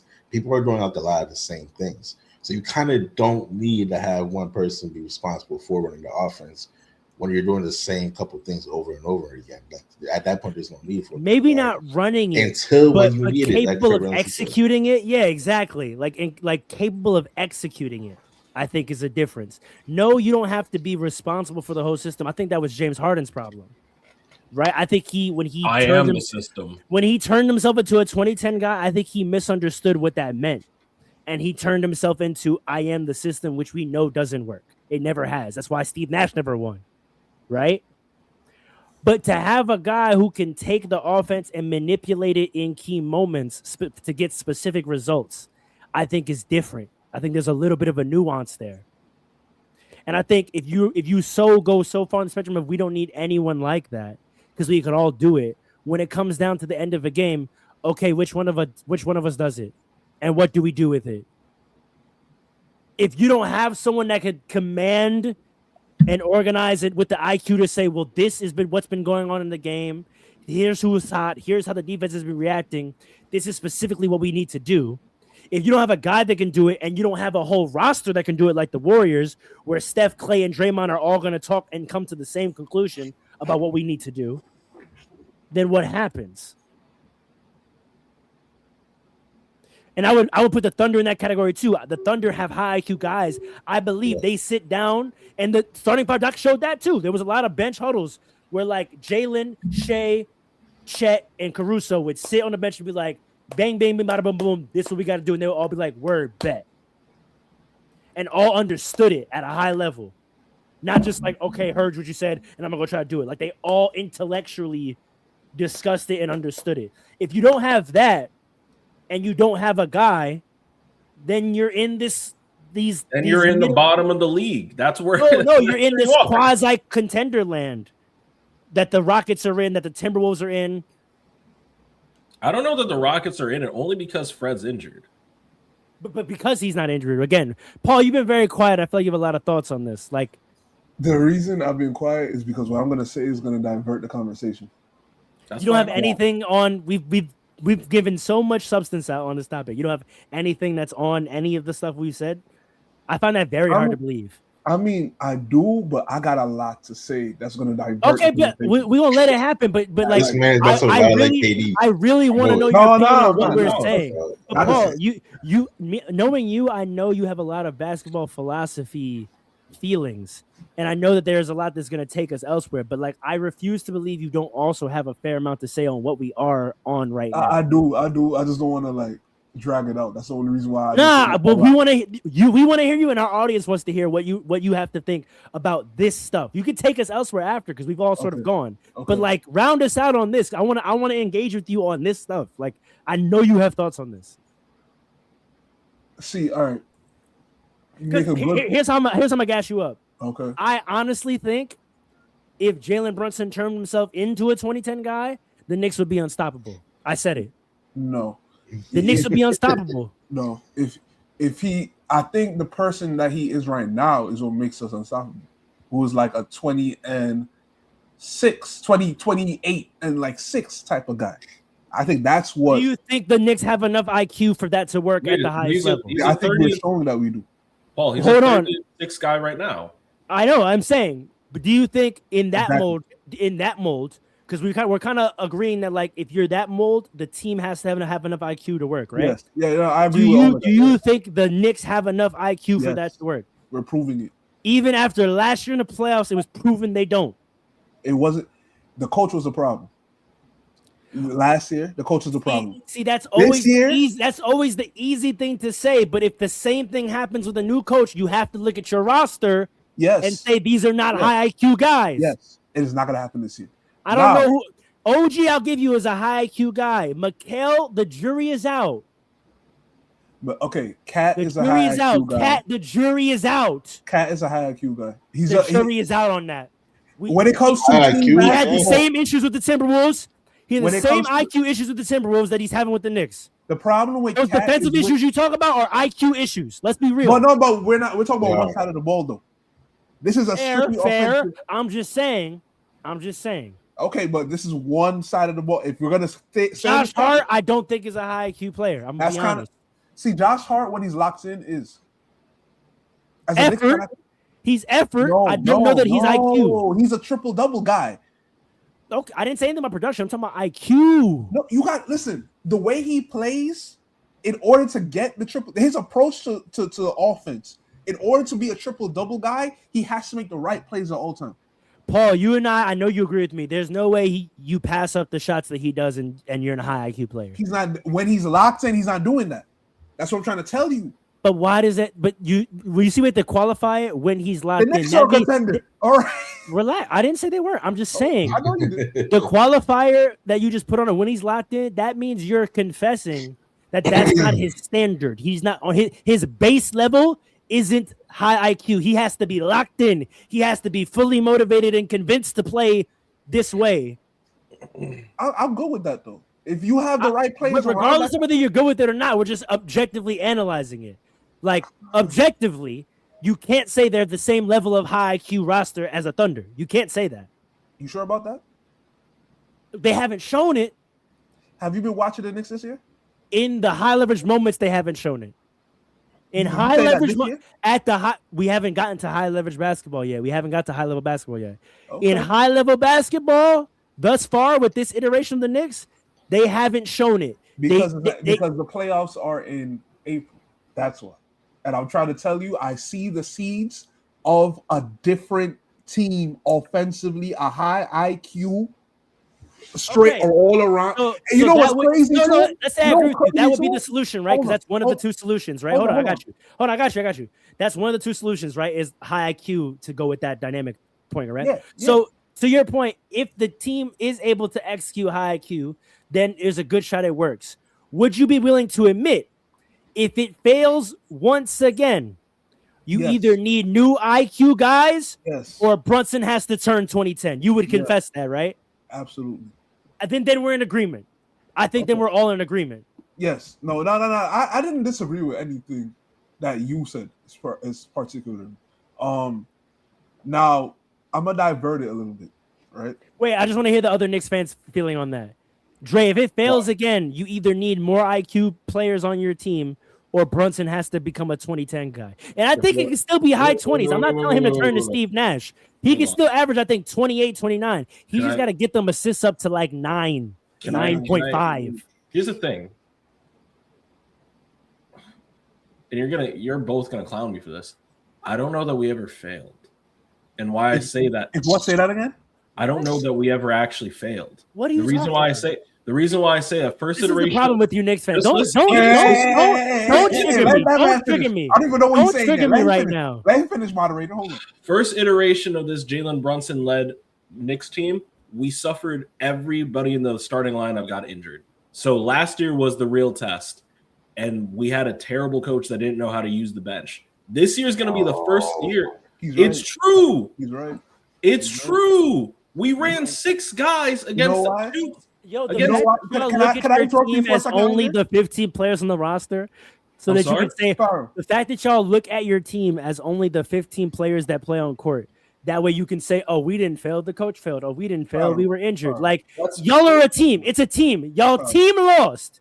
So you failed. the circumstances. You failed. What do you mean by failure? What do you mean by failure? You sound like Giannis. You sound like Giannis. No, I don't. Because you gonna let him talk like this? You sound like Giannis. There is no failure in life. In life, we won. That's There not is what no I failure. said. That's not what he's saying. You That's either not what win, I'm you either saying. win or you You get better. want this to There be is no something failure. it's It's a not. myth. There is You no want this to failure. be He's something wording it's it in a not. less than ideal way, but I understand what he's saying. It's not less than ideal. It's That's accurate. Crap. It's a That less is than ideal. crap and it's cap. You can How is fail. it- Failure exists. You failed. He's not saying How what did I? he- How did failed. we fail? How did we fail? You lost. We Matter of fact, lost. I'm pulling my banner up. You did it. You did it. I'm pulling my banner up. Put your You banner. failed. You lost. Put your. You lost. You This is failed. ridiculous. This is You ridiculous. failed. It's the same- Stop it's the it. same reason. It's the same reason that people don't look at KD and say, "Oh, he lost that last year with the Warriors," because he wasn't there. He was injured. You can't count that first year with the You Knicks. failed. We That's don't do crazy. that. He doesn't count. We don't do That's none of that. You crazy. lost. That's you lost. crazy. You lost. You failed. You lost. Didn't you put an asterisk next to the Thunder championship because you believe that if Tyrese was playing, that they would have lost to the Pacers? I didn't put an asterisk next to it. I just think in terms of when we break down what happened, I think it's fair to say in terms of what style is better, is a good chance that style would have won out if they had it. But that doesn't mean Indiana didn't fail. They failed. They lost. That's crazy. You They said lost. you said that the Pacers would have beat them if he. I would have been- believe that, but that doesn't make me put an asterisk. I just acknowledge the truth of the situation. But the If you- Indiana if- Pacers if- still failed. So I that's don't- what Andre is doing too. But it's still a failure. It can't It's be. semantics at that point because if you No, believe, it's not. No. if you believe that chip wasn't, Speaking, if you speaking believe that chip properly was and tainted, accurately then you believe describing that chip was something is tainted. not semantics. Don't say Semantics that is you're choosing wrong. one word for a synonym. That's semantics. Well, but Failure even and not the context- failure are not synonyms. The reason why the context matters, right? You're asking if we fail again, does Jalen Brunson need to become a 20 and 10 guy? And the reason why I'm saying not necessarily, or I can't really consider it failure, is because this is going to be the first year that we see Jalen Brunson being able to play his effective way while also getting significant rest during the playoff run, right? So he doesn't have to play 48 minutes. But and then we're when gonna does that hold on, end? hold How on, many? hold on, Wait, but when hold does on, it end? hold on. Let me- How you're many gonna- little nuances can you draw Exactly. every year to say, "Oh, but it Injuries are not wasn't little- this, little so we nuances. didn't Not a really little fail. nuance. It wasn't Injuries are this." That's not a little Because nuance. first That's it was we had the wrong roster. Forget we the gave you that. injuries. You can't blame the coach and call that a little nuance. Come on now, It's bro. not a What little he's doing nuance. last year. It's not a little nuance. That's what I'm saying. It's No, but a I'm saying, significant if nuance. we keep giving this to you, when does it stop? At first, you didn't have the right players. We gave That's you that. why I'm That's saying fair. it's That's this year. fair. It's Then this it was year. you didn't Last have the year- right coach. That's fair. That's fair. If you lose again this year, I agree. what are you gonna say to say it's not a failure this I time? agree. I If agree. it's this I year, agree. We're not if it's losing. this year, But anyway. if it's this, it also depends on how we lose. If it's this year, Oh my! and I'm- Oh, no, you it can't do doesn't. that though. You All can't right, do come that. on. Just Injuries, listen. injuries is If not the we same lose as you on your defense, coach, wait a man. second. If we lose on, y'all are keep interrupting me to make whatever little points you're trying to make, and I haven't made my sentence through once. If we lose on defense because Cat's rotating or not rotating, that has zero to do with Jalen Brunson being a 20 and 10 guy. Absolutely. That means zero it's to not do a with it. failure.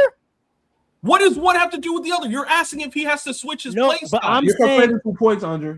Because That's first, the point you Thank you, made. Paul. no, Thank no, you, no, Paul. no, but you brought up the coaching, the injuries, and it's not a failure. That's I didn't. completely I separate from the didn't. original topic. No, I brought that up because I'm Yeah, trying to say we don't That's have a separate from the circumstance. topic, though. We don't. You no, it's guys not are acting like completely you're acting like because what happened wasn't good and wasn't the optimal version of what could have happened, then it's not a failure. What I'm saying is if you don't achieve or enact the optimal version of your team, then you failed because that's the fucking goal. Let me The say- goal is to play the best basketball you can. And if Let me- for any reason you don't, you failed. Can I go back for a second? Because I'm assuming there's some nuance that we're missing here. You asked this question not to say, was your question, do I consider it a failure?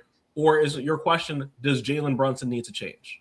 But all I said was Just clarify that for me. I said I didn't say that him playing one way would cause the failure. I just said that if you failed again, would Okay. it not be time to consider that change? Correct. So I'm answering that question. and it matters. But you started by answering by saying it wasn't a failure, which is why we're in debate, because that's ridiculous. No, I'm starting by saying I don't consider it a failure. However, that's ridiculous. Just let me know when I can finish my point, and then Go ahead. Thank you. Ain't no Knicks, right? Take that off the screen. If we lose this, so you can consider this year a test, which is where I was going before everyone cut me off. You can consider this year a test because he's operating at the full length of his powers.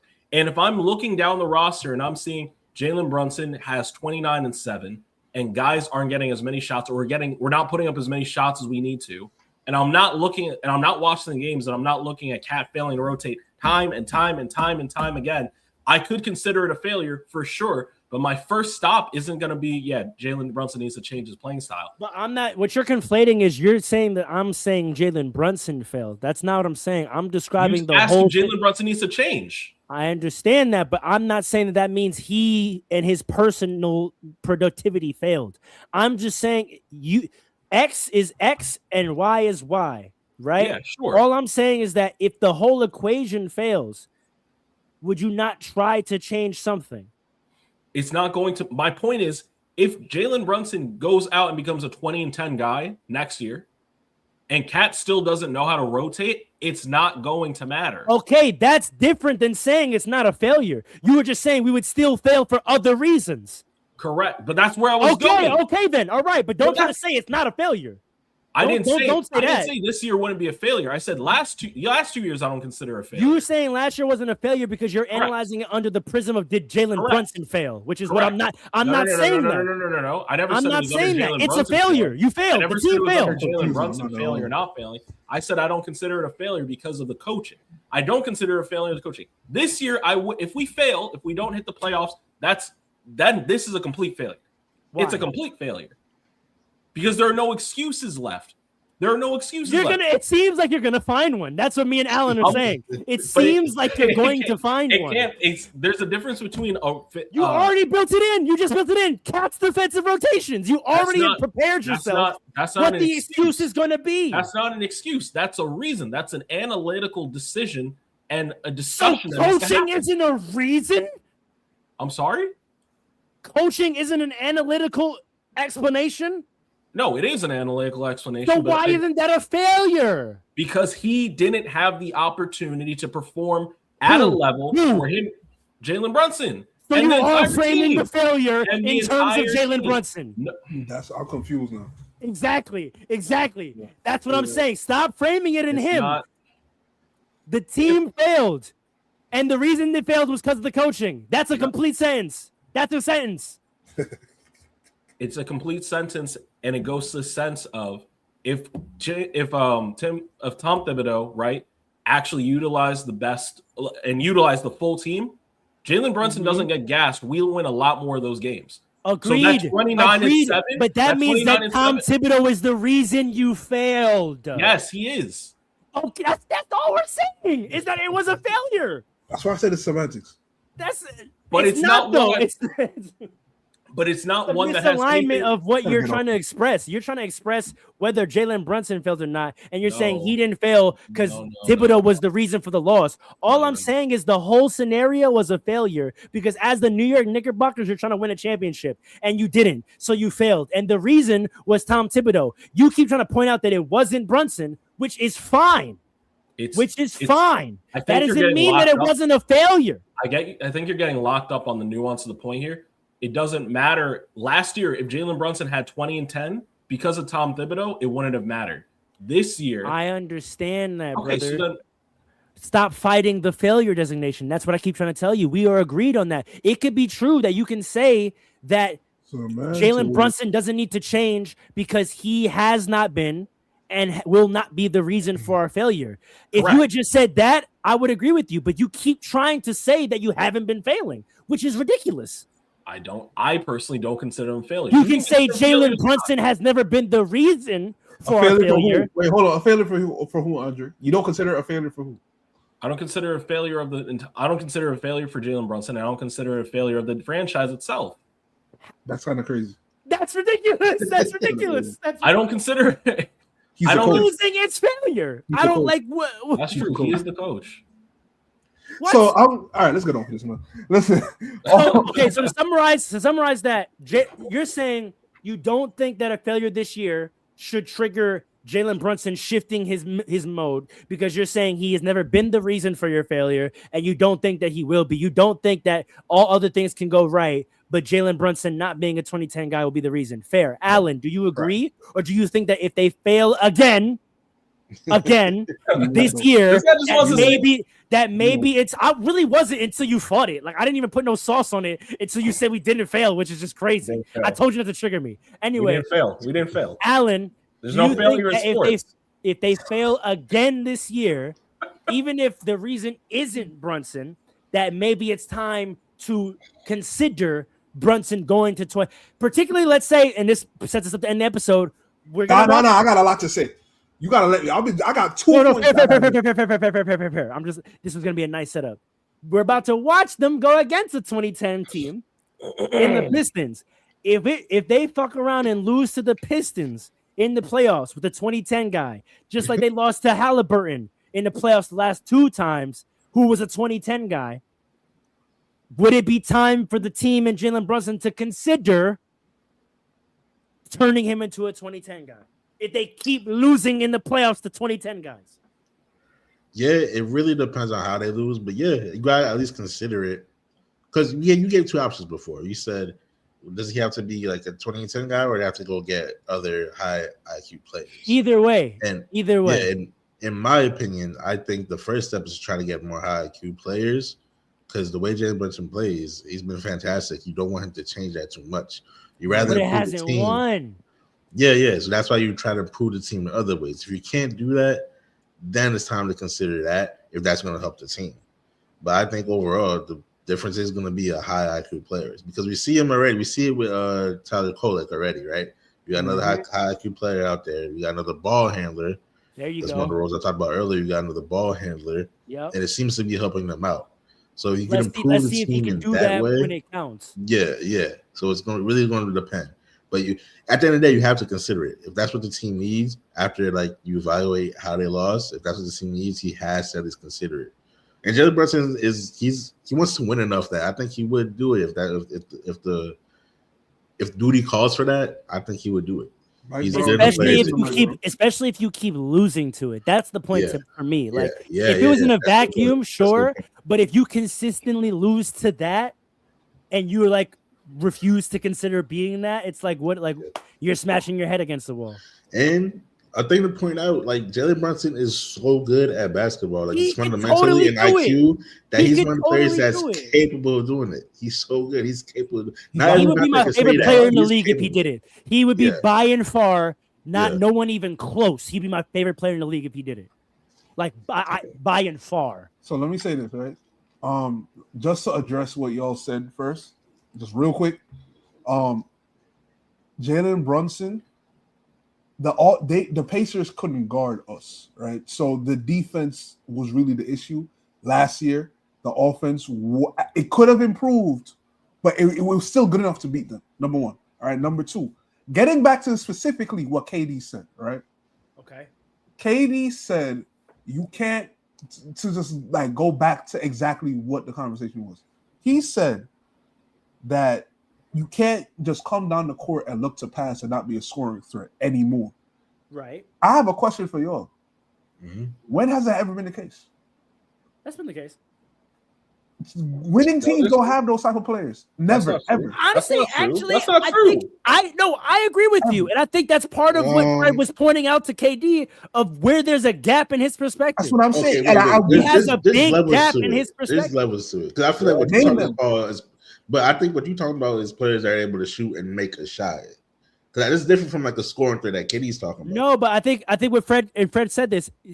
Fred said, KD, you're only imagining the full other end of the spectrum of a point guard who, like a Rondo, who literally comes down to or Draymond. But even Rondo, I was thinking Rondo. Rondo could eventually, yeah. But that's what Fred was saying. Is like KD. Like your alternative to a scoring guard is only the whole other end of the spectrum of a Rondo Draymond who literally doesn't like to shoot. And he's like, KD, you do realize like there's another version of this that exists, right? Hold on. Chris That Paul, does both. Chris Paul, Isaiah Thomas, John Stockton, Jerry West, although he wasn't really a point like that, He's a but shooting guard. he played the He was a shooting point. guard. Who else? He was fully a shooting guard. I wouldn't even call him a point guard. He was Right. fully- yeah. Steve Same Nash. thing with Allen Iverson. Steve Nash. The top guys in the history of even Magic Johnson. That's what I'm saying. That's They what got and buckets, that's man. what Fred's saying. They got Fred's buckets. saying a true elite point guard can do both. Championship teams always had that. Right. KD is wrong. Yes. He's straight yes. up wrong. That's never He's been dead the case. wrong. He's dead wrong. That's never been the case where you can just come down and just, you know what I mean? But he's never Lakers, seen Derek it. Fisher. He's Lakers, never Derek seen Fisher. it. Lakers, but Derek Fisher wasn't But set. Derek Was Fisher's it different. Go I back don't and look think at he the was a set-up stats. guy. Go back He and was look a at the practice stats. In high leverage moments, Kobe had high assist games, Right? especially during the Shaq years. Right. Especially during the Shaq years, he had a Right. lot of 40, 10, 49 games. Yes. Go look at the stats. See, Derek Fisher was benefiting as a catch and shoot guy, kind of like what KD is referring to. Yeah. Also, the triangle offense was the previous version. Yes. Not okay. I want to say this correctly. In terms of either having the super high IQ ball handler versus having a high IQ roster in a system, the team that did high IQ roster in a system before the Warriors was first of all the Spurs, which is where Steve Kerr got it from. Tony Parker got buckets as well. Right. And then it was the Lakers before them, and then it was the Bulls before them. So again, it still comes down to the same dynamic. You either have the guy who is the super high IQ, or you have a super high IQ roster and a system. The triangle is that. The Lakers championship teams always had high IQ rosters and the system. So did the Bulls, so did the Spurs, so did the Warriors. If you didn't have that, you had the high IQ player that Paul just mentioned. But see to the point though. LeBron. Right. But see, the thing is though, right? When you really think about it, unless you're outside of bigs and maybe power forwards, the best player had to be a point to an extent. Which is why I said high IQ and high IQ, which is what I said to you in previous conversations. We know we clarified and understood that it was the guard part that was throwing us off. It's so all good. maybe KD should reevaluate his game. Get to it. I mean, but that's really Get to it. That's really Paul. a question because for Get years, to it, Paul. And this is what I was trying to hint at with he only thinks about the game from his scorer's prism. He does not have a universalist perspective on the game of basketball. Yes. I mean, truly, and we've all said this, KD has only ever won with Stephen Curry. The common denominator in Who every has a universalist perspective. What do you mean? I say Steph Curry, a player who does have a universalist perspective. Correct. So remember what I said about Michael Jordan? Everyone says Michael Jordan score. I said Michael Jordan understood the full game of basketball, which is what Steve Kerr was trying to tell him in that huddle. For all the buckets Michael scored, he understood how this game works. KD got a 6-man mentality as the best player. It's because he was always number 2. It's because he's always been number 2. It's because he wasn't the number 1 high school draft class guy. He wasn't the number 1 pick. He was never the number 1 player in the NBA. He has constantly had a chip on his shoulder trying to prove he's the best, and he thinks he can do that through buckets. That's a fact. And that's why he never wants the accountability of being the best player. KD, it's also why he never wants the accountability of being the best player. I don't want it to violate KD. You just said he has a 6-man mentality. What would y'all do if KD comes on and he becomes a 20 and 10 guy? What would you do if KD becomes a 20 and 10 guy? What's stopping the Rockets? Oh, hold on. There's real shade in the chat. Hold on. What's going on here? This is facts. Yeah. This is facts. I told you your basketball raising matters. That man has always saw himself as a little brother trying to prove something. Jordan, UNC. Oh, Jordan, word. Yeah. No, that's a fact. Yeah, no, that's a good point. That's a good That's a point. fact. For Listen, the listen. listeners, is because That's why he never wants the responsibility. He said verbatim in the starting five, Doc. He was like, "I don't leadership. I think everybody on the team should be a leader. Like everybody should be able to I tell was thinking, everyone what they should everybody do." except for him. And I was like, brother, what? I was like, dog. You gotta have that type of mentality to be as good as you are as Kevin Durant and then go to the Warriors. No, but he would be. That's a fact. The way That's you a ended that fact. sentence made me agree with you. Yep. That's a fact. know what I mean? That's the Like- only reason he can do it. You know who would never have gone to? Not even Russell Westbrook. We know we don't have to do it. We don't have to. We know. Like But Matt, that Russell, I don't think Russell would have did it either. he wouldn't have done it. He wouldn't have done it. No. Let me tell you something. The NBA is lucky that Russell Westbrook never had Oh KD my shooting. God. Oh, God. I'm gonna make That's a all banner I'm for Russ. saying. I'm gonna make a banner for Russ That's all I'm rant. saying. I'm gonna make a That's banner all for I'm Russ saying. rant as well. I'm making a Mhm. banner for Russ rant. But listen. All I'm saying though is KD is wrong. If you just think about the point guard aspect of it, right? He's wrong because he kind of has a negative view of high assist guards in a way, and I don't think Exactly. he realizes Exactly. because again, you can't. They're so far from his play style. Great teams don't have guards that come down and can't get a bucket. Even John Stockton, who old heads like to hate on and say he only got that minutes because of Karl Malone, he was one of the best 3-point shooters ever. Fact. He got buckets, man. So Fact. so people gotta understand. Like, listen. And I I want to go understand through what- his roster. I want to go through the point guard because Fred VanVleet was doing this so delicately. That's how I could tell he's smart because he had conversational IQ in that moment where he was saying things to KD without like being like he was trying to get some shit through KD's head without offending him. Yeah, But when you went down the roster, think about Kyrie's winning experience versus when he was with KD. Kyrie is used to being that guy with the high IQ guy. Yeah. So you put the two of them together. He thought KD.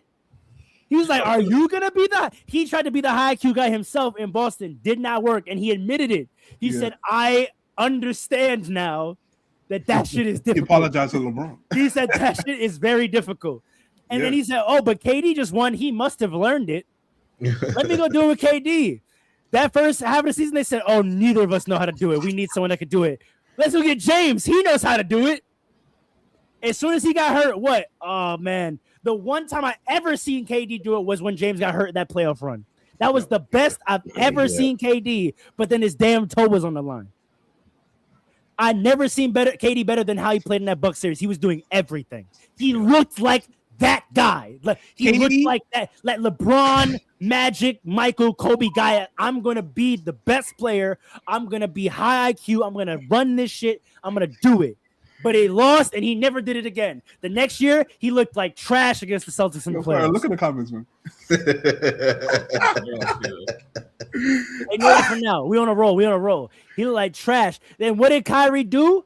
The minute he got away from KD, what did he do? Let me go get with one of those guys again. Oh, I'm gonna go get with Luka. And what happened when you put Kyrie back with another high IQ ball guy? Where did they go? That's a fact. To the finals. That's a fact. And see, KD, if KD, And where did KD go? Bucket getters. I'm I'll gonna say go this too. play with more bucket getters. Let me That go to year? the Suns. Because he only respects one kind And of who did play he get rid style. of? His Wait, own. full circle. Who did he get rid of when he got there?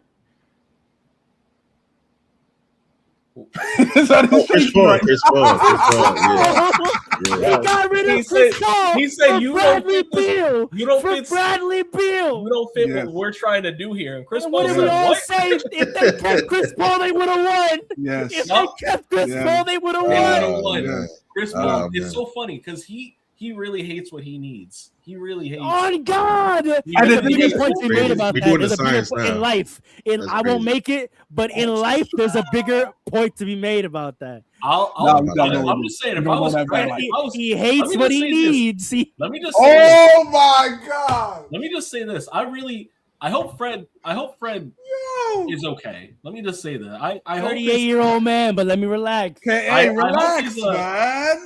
I hope Fred stays okay. I hope I hope this tenure with the Rockets continues because KD On might my have mama, if Fred gets traded, I'm tripling down 100%, on this theory. And this is 100%. now my new Kevin Durant take forever. This man has a bad idea of what point guards are, and so he actually gets rid of the exact kind of player he needs everywhere he fucking goes. That Suns team with Chris Paul was going to win a chip. Yes. They were going to win a chip. Yes. Ayton, Chris Paul, Devin Booker, Kevin Durant, and who was the three? Because Giannis since then. Who was their hasn't been three? able Who to was get their a three? It was a I think it great was a 3D Kobe. guy. I think it was a Kogi or something like that. It was Or someone. Royce It wasn't like a big guy. Jay Royce Crowder O'Neal, maybe I think it was. or Jay May- Crowder. Oh, Jay it was Crowder Royce because he won with the It was Nets. Royce, and then they had Okogie off the bench. Yeah. They had Okogie and Grayson Allen off the bench, and That Jay was Crowder was good. still sitting over there. Man, Kevin And Durant Giannis ruined- since then has not been able to hit a consistent jump shot. And that's how he was able to beat. wait though, who did Giannis play with? True Holiday. Chris Middleton. Drew Holiday. Drew Holiday. High IQ guy. And what did they try to? They won that way, and then what did they switch? They got rid of him. And got what? Damian Lillard. The dynamic score, and they went nowhere. And they went nowhere. Do y'all think? Do you all think The examples and the Giannis was evidence part of are that? right before our eyes. It's right there. Do y'all It's think right Giannis was part of there. that decision? Because I truly don't think he was a part of that decision. That's not his point, though. The point Either is way, it don't matter. Either way, basketball is basketball. either That's way, the I'm point. saying that the evidence is right before us for Yeah. this point, for this discussion. Like, Yeah, KD. Yeah. because they damn sure weren't a high IQ enough roster to do that. No. Watch And then Kyle KD Kuzma force was himself to Detroit and then try to get rid of Cade. Like, the guys, No, but Yo, Cade you gets did a- buckets, though. You did a good thing here, brother. See, when yeah, but you know, you're gonna be telling him like, okay, stop passing, bro. Like, chill out. Like, no, that's exactly what You know you what's said. crazy? shoot the You know ball, what's bro. crazy? Shoot the He ball. did. You know what's crazy? We should have peeped this with Russell Westbrook because when they were running together, he was high. Yo, Russ, shoot the ball. Rude. Yo, Russ. said this. Russ, I said this. Russ, KD's really the problem, actually. When we KD first really ever does- potted, one of our first conversations with Katie and Russ, and what did I say? I said the way Russ plays is Katie's fault. I said that verbatim. I said the thing that Katie hated about how Russ played on the Thunder was his own fault. I said that. That's a I fact. literally said that. That's a fact. That's actually a fact. Years later, I can concede Fair this. about the Papa blood vessel, man. Yo, so now I'm thinking Katie was talking to someone in this whole clip. He's shooting shots at somebody. I want to know who. Draymond Green Yes. Yeah, it has to be. and Chris Paul. Don't forget, him and Chris Paul have beef. And that's how I know that it was Katie that got rid of him. That's how I know it. Because he was like, yo, we need more of a threat. Chris Paul isn't enough of a threat, which is why we lost to the Clippers. No, you lost to the Clippers because y'all had only played 10 games together, brother. Nah, these clips gonna go crazy. Katie's gonna call us. Katie's gonna call us. We're gonna get comments about the burger. He's going to this for sure. If we go viral, We've he's gotten tweeting to us the for sure. bottom of it, bro. We just went through literally all the contenders from the last 10 years, and we've identified the same damn thing. The same damn thing. But he did show respect for Westbrook in that clip with Fred VanVleet. No, because Russell Westbrook Like, changed look to who I his played kind of with. I played basketball. with Kyrie. Russ Westbrook. changed to his kind of basketball at the end. So he's like, yeah, Russ did what he was supposed to do. Remember what I said? Remember when I said that Katie's defensive Russ in the public was toxic? When people kept making the criticisms about how Russ needed to be a higher playmaker, the fact that KD kept telling Russ to double down, again, your fault. So you think Your fault. So let me ask you a question, Farrell. Do you think that the beef that him and KD had, that Westbrook and KD had, was more so about Westbrook not making the shots, or was it about No, I don't him think not that- getting the ball? No, I think my whole theory is that they actually never had beef with his play style, and that's the problem. So where's the beef? They had beef though. You can't. They deny. had beef. No, they had beef because he left. KD left. You don't think they had KD beef before? No. KD left. He Russell said was it. like, He's- this is my he best said it. friend. Yeah, he said it. KD left because, again, he thought that there wasn't enough talent on that roster, and he was tired of playing with it being so dependent on his scoring. And he saw the way the Warriors play, and he was like, oh, that'll make things so much easier for me. I want to go over there and play that style of ball. He had no problems with Russ and Russ's style, That's which the direct indictment which of is what- actually the problem. the fact that he did not have an issue with Russ's style. And then ironically, the minute KD leaves, Russ plays the way he then played. But see, you can't say they play better over there for my play style and not be a direct critique on Westbrook. It's not, though. He wanted Westbrook to play the way. His biggest issue with the Russell's roster was Anthony Roberson, and he said that in the combo of Fred VanVleet. He was talking about spacing, and he was like, "Yo, like later in that conversation, he was like, yo, like we had shooting guards that like couldn't shoot, Right. and he had two of them, Roberson and Cephalosha. Both versions of the Thunder contenders had a non-shooting two. His problem was never Russ. He told Russ to shoot like that. If you go from that and have an opportunity to play with the Warriors, it's like you're looking at heaven over there. No, deadass. Yeah, Deadass. He's looking at What I always say, that's why Russ should have been your two. Yeah. That's why Russ should have been your Russ two. came. That was the problem with the Thunder. Russ was a shooting guard. He came in as a shooting guard. I'm so happy it took 3 years that y'all finally Y'all finally getting it. He came in as a shooting guard. Russell Westbrook would not be as great as he has been in his career. Yeah, but listen, I don't know if that's true. Don't go all over there. Stay where we're at right here. Because we unlocked this. This is high level basketball discussion. We just had. This is high level. This is high level. We just broke down 10 years of basketball trajectory related to a position and how it's influenced not only winning but superstar trajectory and narrative. And it comes down to this key player in the last 15 years, Kevin Durant, having a fundamental misunderstanding about one, basketball in general, but also how a specific position is meant to play. Yeah, it's funny. If KD, LeBron could say the things that KD says. What? If KD played more like LeBron, then maybe would have been further along. I mean, obviously, LeBron, that's the thing. LeBron, for as much as we hated on him early in his career, he stood on this philosophically. Yes. Hey, I know that because of how good I am, I'm never going to have that kind of talent on the roster. I'm never, ever going to be on a high IQ roster. No team can do that. It's impossible. No team will allow, the league will never allow my team to get that much talent, and no team can afford it. But he's been like that since a kid, though. But I'm saying he's known this forever. He's known. Yes. There's no way ever, with how talented I am, there's no way I'm ever going to have that high IQ of a roster. And then he tried. He tried. And then Dewey Wade started getting injured. And then he's like, all right, well, I guess I got to I gotta be myself again. Here we are. And he's like, I have to be a high IQ guy. I can't just get buckets. I have to be a high IQ guy and make this whole thing work. Yes. And every superstar gets to that point. Every one of them. Every superstar who's not a big gets to that point. And the thing is when it comes to because bigs do too. They just don't get high assist numbers until Jokic. But Shaq understood that. Hakeem understood that. Tim Duncan understood that. Who was the high IQ player for the Spurs system? Tim Duncan. No, everybody. Tim Duncan. Everybody. Tim Duncan. No, of course they were the IQ system version. But Tim Duncan understood that needed to work. The same way. Wait. Paul, I'm not saying that they were the version of like LeBron-centered high IQ person.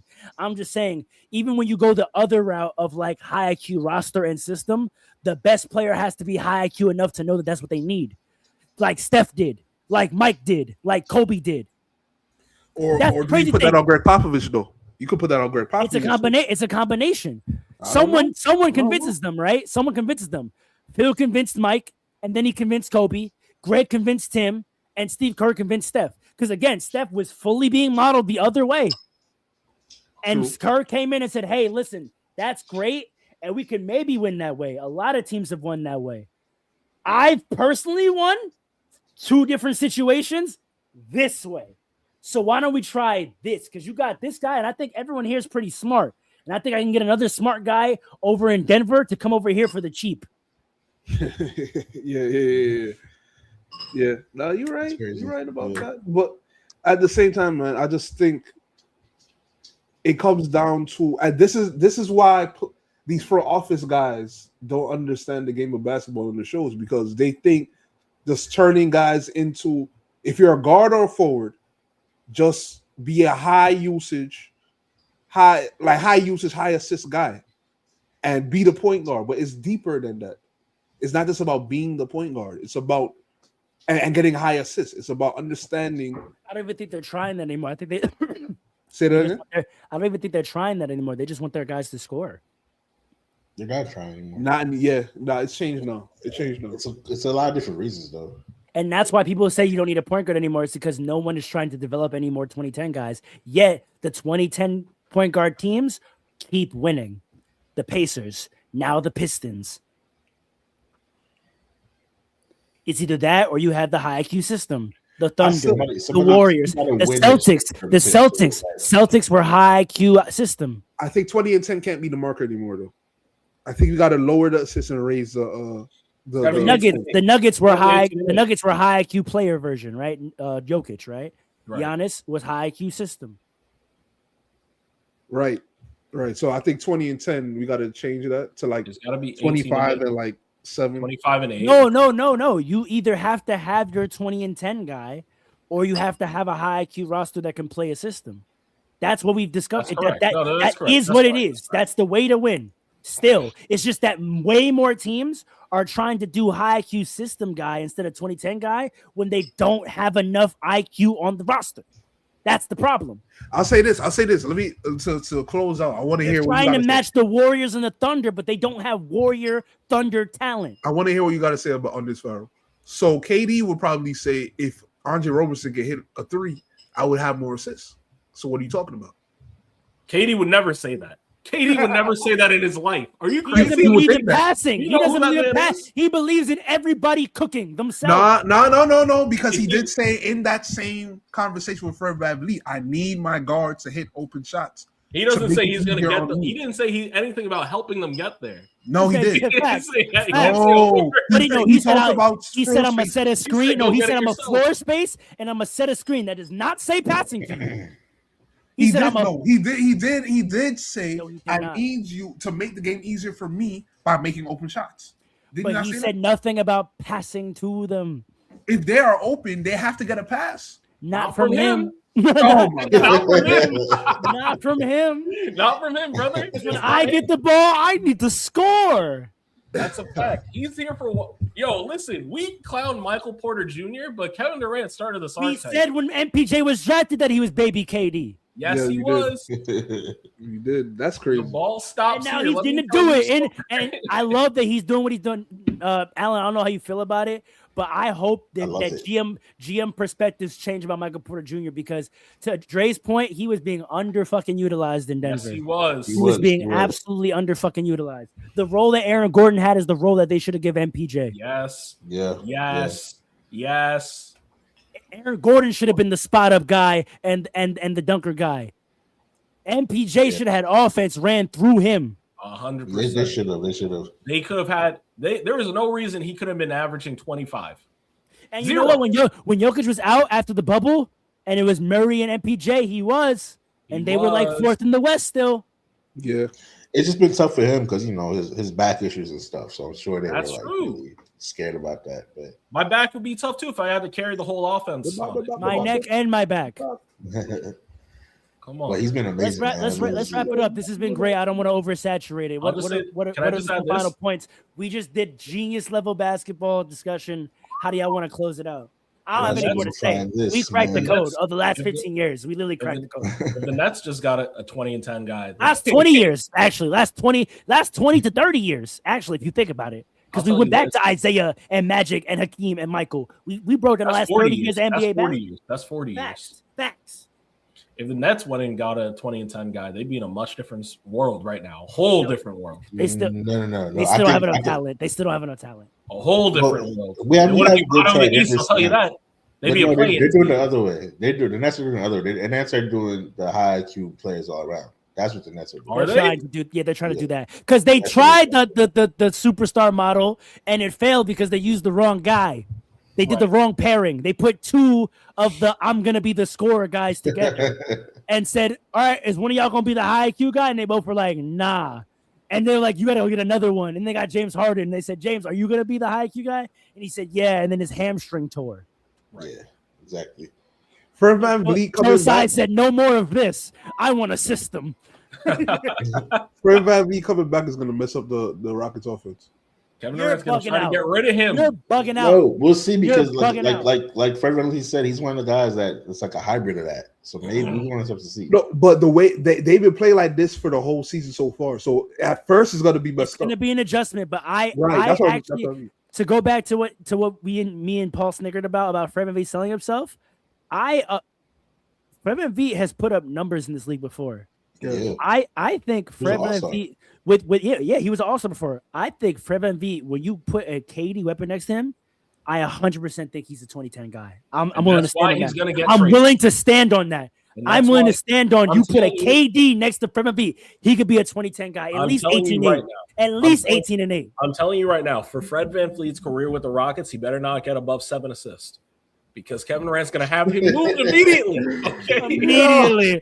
Immediately. He's going to check them stats. He's going to be like, wait a second, 7.1? You're up out of here, brother. Come on now. You know what the system is. Go get you a bucket. You're going the wrong way. Amen and Sengun gonna have some serious adjustments when he comes back. That's a fact. Yeah. I think it'll be easier for Sengun them, though. especially. It'll make the game simpler for them. Right now, they're being asked to be high IQ players, and like they're winning some games, but That's we the problem.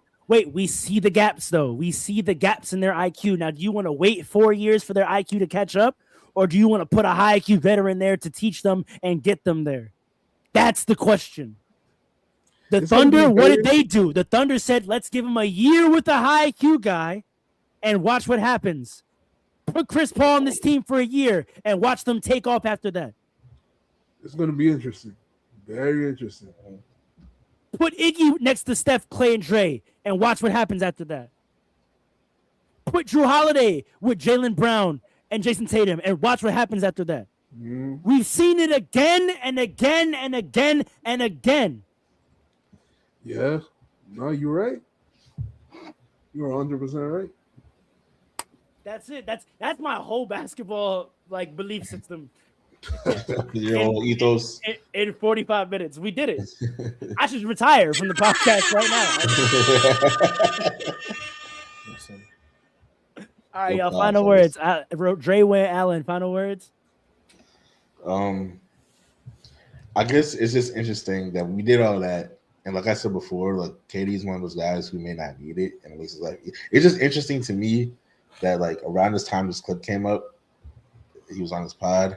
We also saw like situations where the Nuggets couldn't get him. I mean, the Rockets couldn't get him the ball in the clutch, and it would have been a situation where It was a whole highlight reel of him Yeah, not being yeah. able to get the ball. in the clutch. Yeah. So like he's saying like the other type of point guard, the scoring type of point guard makes life easier, but like just like Fred VanVleet said, situational things come up where you need that guy. So I don't think KD will ever learn that lesson, but it's just interesting to see that dynamic actually play out in real life as he was making these comments. But great pod today, fellas. That's a great point. That's a great point, Alan. That's a beautiful point. Paul? There is no losing in sports. There is no failure. You only win or you get better. There's no failure. Got it. This failure thing in sports is a myth. Got it. Hey, I'm not gonna do this episode, but in the last 2 weeks, Oh my gosh. has he not been doing it again? Oh my gosh. Has he? Just answer yes or no. Did he not do it again? Did he not do it again? No, I'm gonna say Alan, no because of his comments after the fact. No. I would have said I would agree with you if I didn't hear him explain He himself. did it but I again. He disagree. did it I again. disagree. And you know he did. No, once I heard every that year. I'm with Well Every respected year, superstar, bro. man. Every year. That man is a well-respected superstar. My Giannis tracker is not dormant. I just been leaving it alone. But every year without fail, like clockwork, bro. He's gonna do respected man in the something. NBA community. He's gonna do something, bro. Leave that man alone. Cherry picking. We shall. Windmills at the buzzer, up 20. That was crazy. I'm not gonna lie. That was crazy. I don't want to have this conversation about Giannis. That was a crazy thing to see, bro. His comments afterward, I mess with it now. I like his comments afterward. Because we suck, I'm going to act out. Now you want to. That's what he said. That's what he said. Those comments were crazy. Those comments made it worse. Nah, I mess with it. Those comments made it worse. That's what I'm saying. He said, "No, I need to wait to see. We got to have an identity. If we be the villain." That plays into exactly what I said. Whenever he feels like he has to garner respect and assert his leadership, he does some BS. It wasn't about respect, though. It's about waking up his team. It's about getting these dudes some life. Allen gonna defend Giannis down, bro. Paul not talking because he know this is the third season in a row. The first one, he's like, he don't do this. The second season I said, I'm gonna call it every time. He said, listen, it still hasn't been enough. Paul knows it's the third season now, and that's just that I've been talking about it. That's why he's not saying Nathan. You put a tracker on a lot of these guys in their careers. You have a lot of ammo on them too. You just cherry picking Giannis. That's even you saying that. It means you're not debating it no more. You just want me to get off of him. I know. This is what I said to you last time. This is what I said to you last time. Come on, don't do that. Y'all look, I didn't make that a topic, bro. I would have did a whole thing about a Giannis. We are back talking about another Giannis incident once again. Listen, all I'm gonna say is it wasn't the Pacers this time, so y'all can't give me that BS. It wasn't the goddamn Pacers. All I'm trying to say, I haven't seen a positive Giannis headline in a minute, and that needs to change. In 3 years, I haven't seen that's not his fault. This team is trash. You're not going to see no headline. I need to see Giannis. Giannis should go to the Nets, high key. All right. No, stop. Light it up. Great pod. Light it up. Don't forget to vote for Potter of the Week and for next game of the week in the comments. Light it up.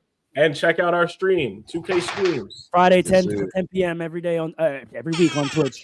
And maybe on a Saturday once in a while, like tonight. Light it up. Yeah. Vote Potter of the Month. Tune into us. Peace. Potter of the Week. My bad.